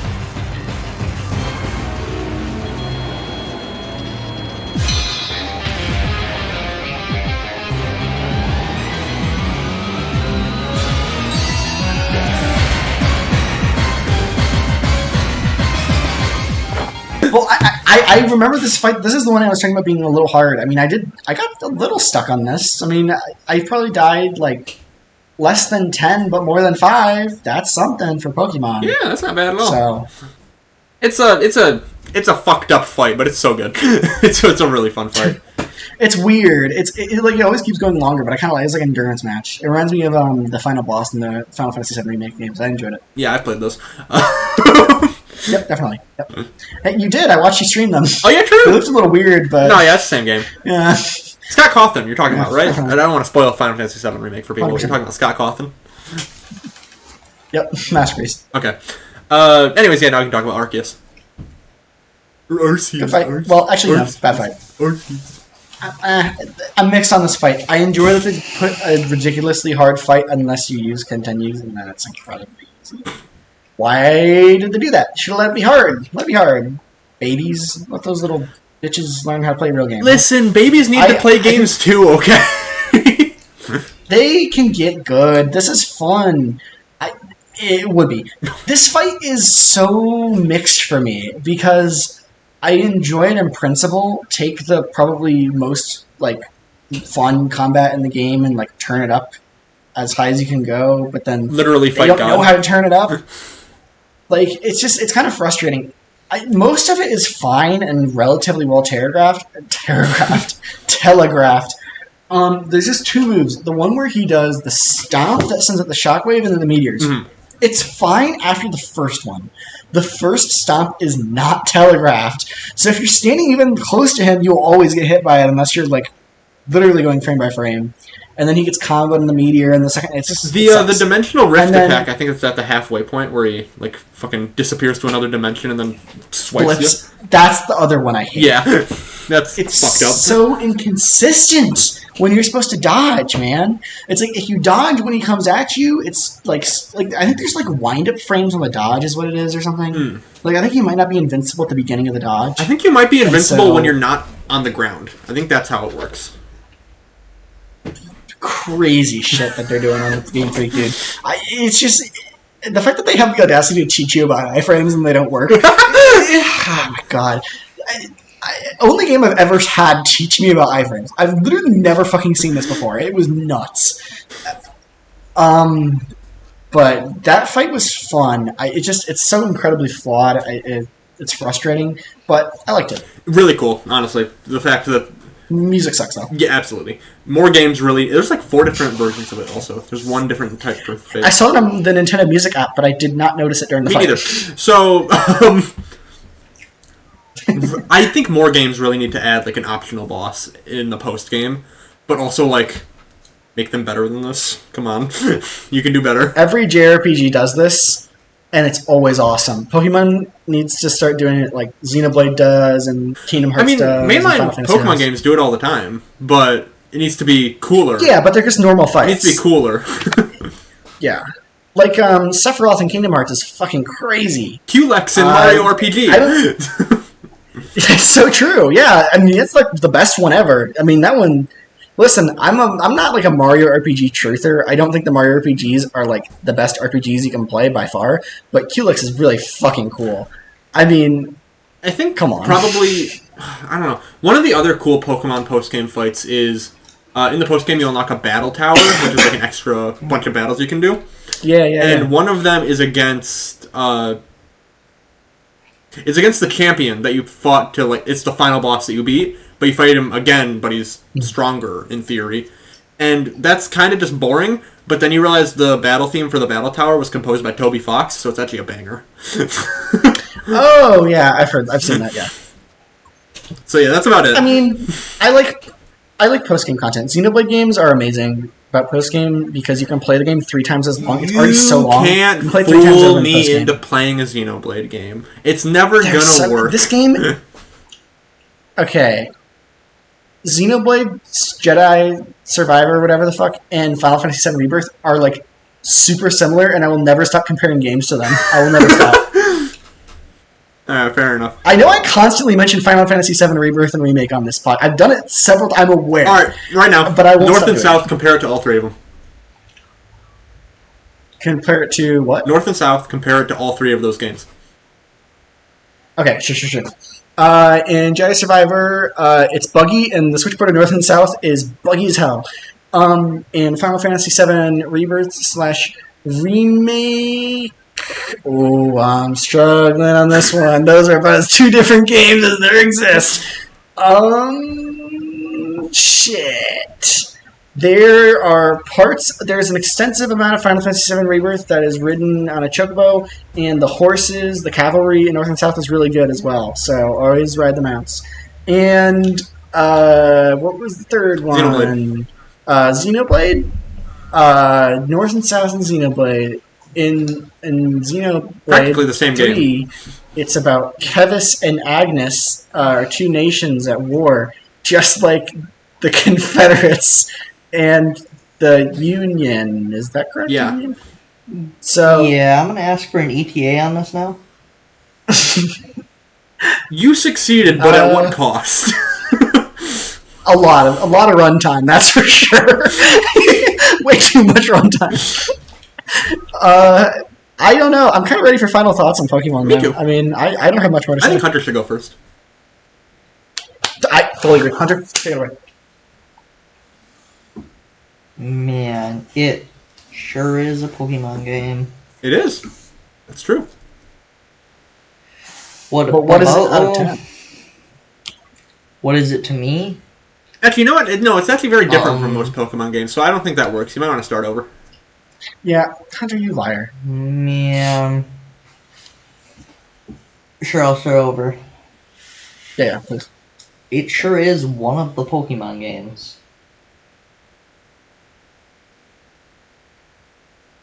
Okay, so what's that out of 10? I don't know how to rate such a game. Yeah, yes, rate it. Go for it. Random Out of number. 10. Or 11, if you want. You 12? No, that's too much. I mean, I can change my scale to being out of 12. If you want. Go for it, dude. As long as you give me a number, I don't care what you say or do. 3 out of 12. We have to get there. What out of 12? 3 out of 12. I mean, that's a 2.5. It's not 0. So it's better than Aquarium. I mean, Based on what I gave shit. Aquarium. based on what you had more fun playing Pokémon Legends than Adam had playing Aquarium. That's pretty big. That's quite the accomplishment.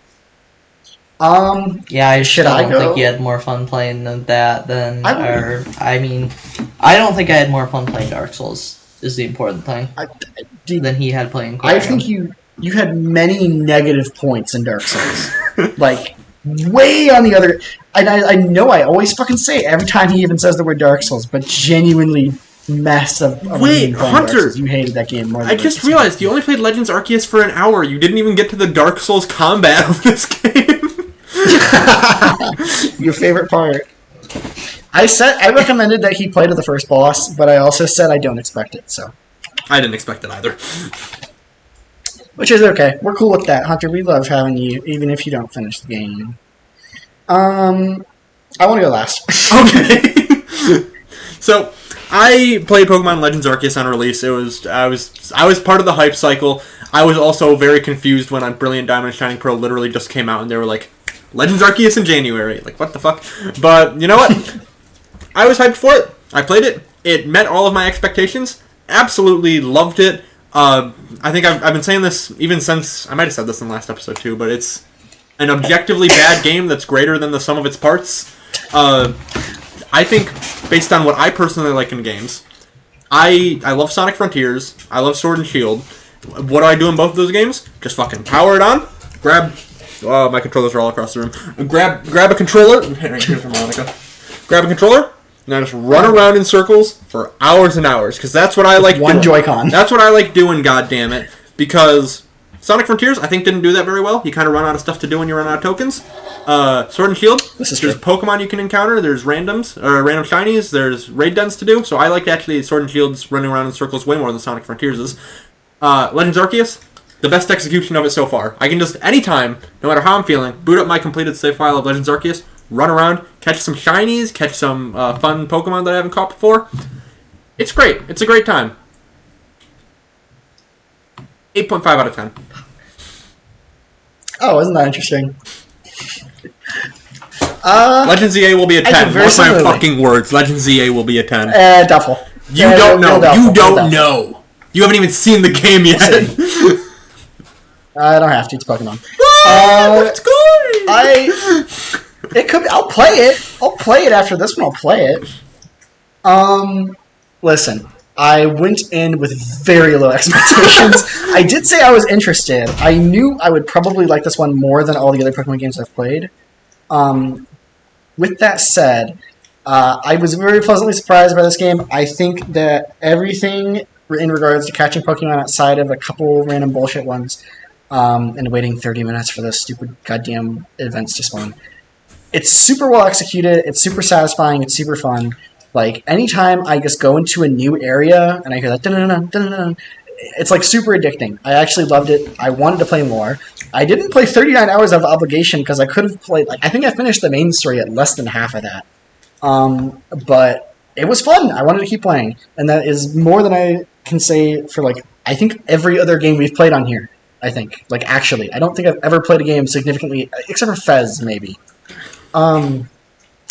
With that said, the flaws are egregious. The combat sucks. The graphics suck. The art direction is good, but it is because it is not well executed at all. There are weird bullshit, look it up and you'll find out parts, and the music's lame. Ultimately, I still really, really like it. So, 8 out of 10. I feel like it could be a high 70s game for me on a bad day. I think if I look back at it and I think about the parts I didn't like how much of the game is spent in text boxes that are so fucking boring, which is a lot of the game, by the way. I didn't even really talk about that. Scarlet Violet is worse. It's a 3-hour tutorial. A lot of the game is reading miserable text, like so much. And a lot of it, yeah, like tutorial as well.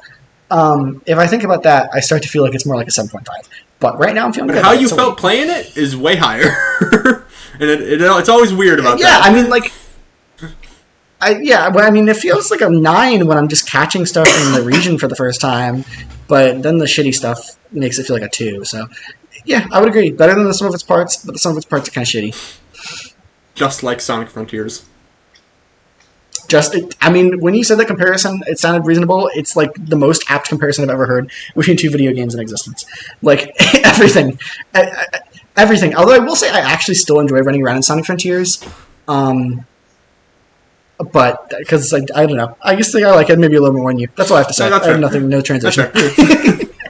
It's probably because of the Corona sound effects. Anyways, that's all I have to say. Does that mean it's fucking wheel time?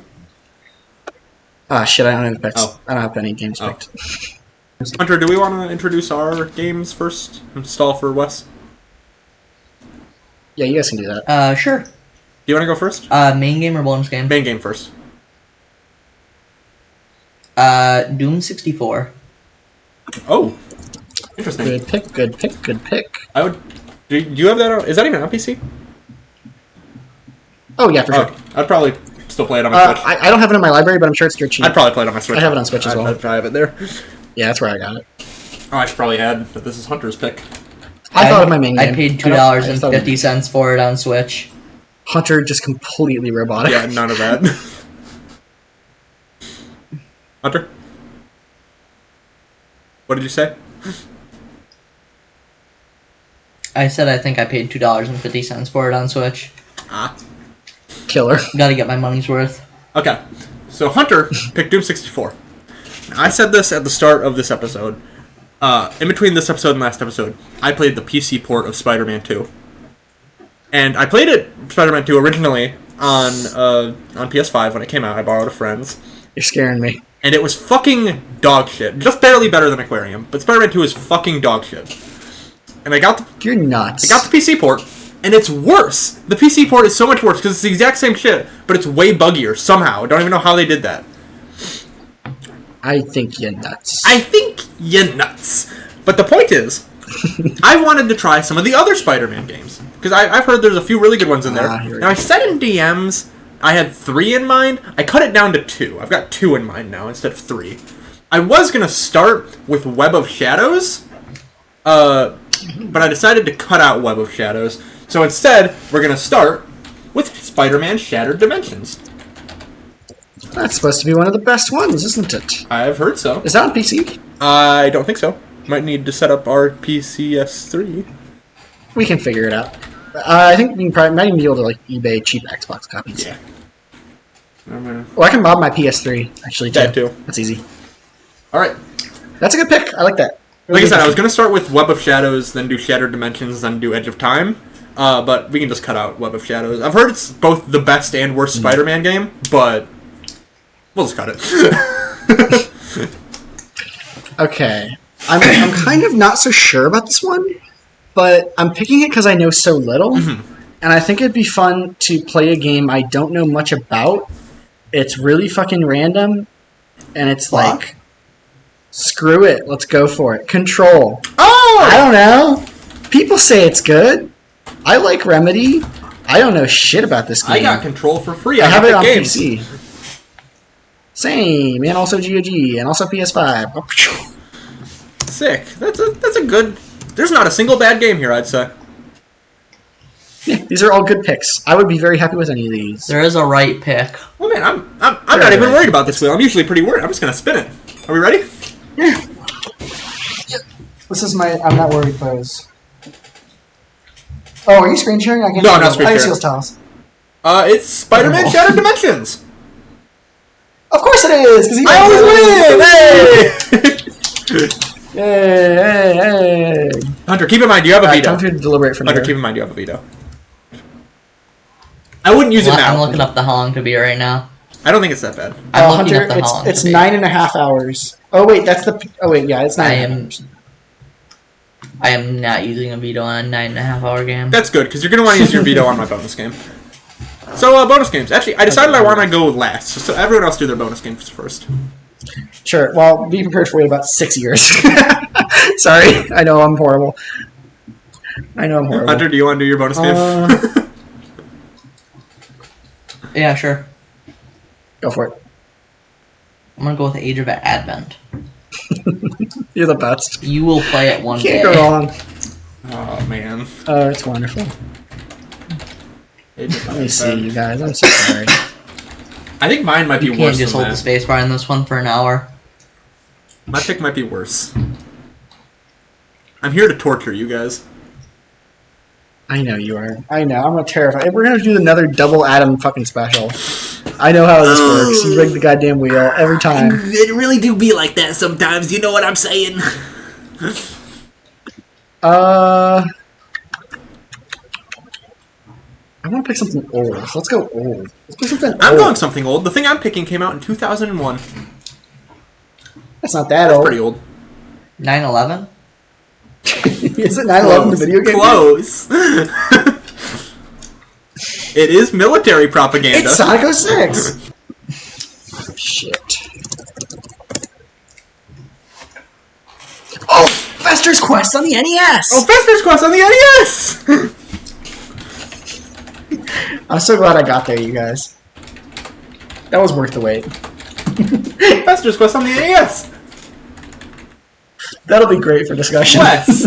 Wow, look at that. Alright. Who's ready for torture? Not me. Let's do a little quiz show here. Who's up for a little quiz, okay? What is the name of this show? The Video Game Book Club. Video Game Book Club? What does that mean? What does Video Game Book Club mean? What is this, 1001 classic books for Nintendo DS? What does Video Game Book Club mean, really, at the end of the day? I mean, it's kind of a weird name. Is it a book 'Cause club? We don't read books. Is it a book club, or is it a book club about video games? We really should have thought about the name It more. could be a book club about video game books. Wait. Did they make a 50 Shades of Grey game? Did you guys know that there's a book series that fills in the gaps on some of the plot of the Halo universe? For my bonus game, I am picking all 37 chapters of Halo The Fall of Reach. Fuck you and the aquarium horse you rode in on. What the fuck? Wait, so, I mean... Yeah, well, at least Aquarium is pretending to be a game. This is a goddamn book. Are you gonna read all that shit? Oh yeah, of course I am. I will too. I hate you. Hunter, don't veto it, but don't give in to his demands. It's just a 300-page book. It's not that bad. They have it at the library near you, Wes. You both said you have libraries by you. What, did you check? Yes, I did check. Wait, Oh my god, you're disgusting. You're filth. You're the lowest of the low. I am going to listen to an hour of this book on YouTube. Fair enough. He faded. I didn't hear a word. He said of he's what going to listen to the book on YouTube, but only an hour of it. That's reasonable. There's only one text-to-speech. Oh, Hunter's gone. Did he leave call? I'm guessing it was excellent. Probably. Hey, good to see you. Ready to read Halo: The Fall of Reach? Was that what you left to do? Hello? Hunter? He's usually gone. silent for like the first minute of the call. Oh, okay.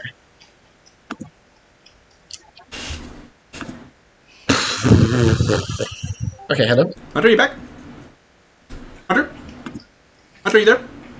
Yeah. Hey! I will search out an audiobook of this on YouTube if need be. Alright, yeah, the only YouTube audiobook for Halo: The Fall of Reach is text-to-speech, so have fun with that, I guess. Doesn't matter. Great. Doesn't matter. Alright, I'll do a members video reading the whole thing. I'm gonna spin the wheel. Our options are Age of Advent, Fester's Quest on the NES, or Halo: The Fall of Reach. I've never wanted to win more. I've never wanted to win more. I'm spinning the Never in my wheel! life have I... Oh, I would close my eyes, but I can't even fucking see it anyways. What is it? It's Halo: The Fall of Reach. Obviously, Is it? are you stupid? I hate Halo: you. The Fall of Reach. I hate you. Viewers, I don't know if this has ever come up in the podcast. He has won more than both me and Hunter combined. I think on both main and bonus. You might have to fact check. I don't think that bonus, detail, but I know I've won more than both of you guys. Oh. Well, cumulatively, you've also just overall won twice as much of us. And this is like before vetoes even. Oh my god. Dreadful. Oh my lord, that... Tune in for next episode Certified where worst we one. play Adam's pick, Spider-Man Shattered Dimensions, and read all 37 chapters plus epilogue and prologue of Halo: The Fall of Reach. You know what? I didn't feel bad about Spider-Man, but I do now.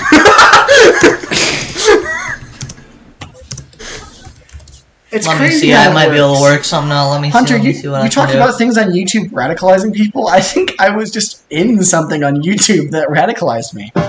God damn. Oh my god. That was just... I'm just built different. The Sometimes I really do worst be way. like that way. I was radicalized by having to play Spider-Man 2, okay? At least we're What playing a have I- good game and reading a good book. Okay. I found It is good. I heard animated it's definitely series good. adapted from the original book, Halo: The Fall of Reach. What?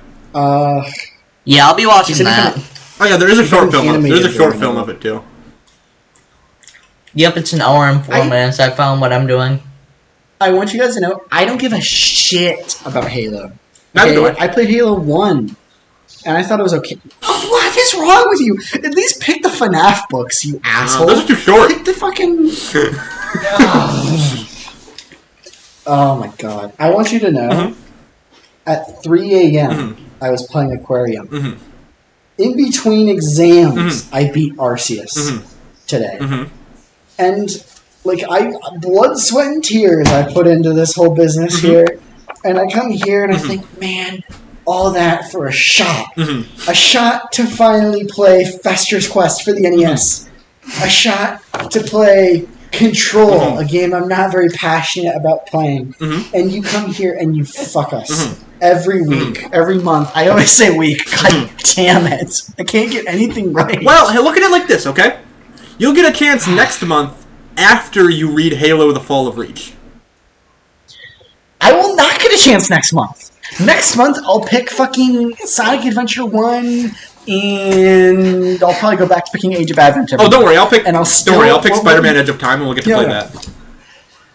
No. What you're gonna pick is Pokemon Sword and Shield, and then you're gonna tell us to like I would not do 5 that. uncooked hot pockets. I would not do that. That's gonna be I'm the gonna bonus pick game. Spider-Man: Edge of Time, and then for bonus game, I'm gonna pick the second Halo book.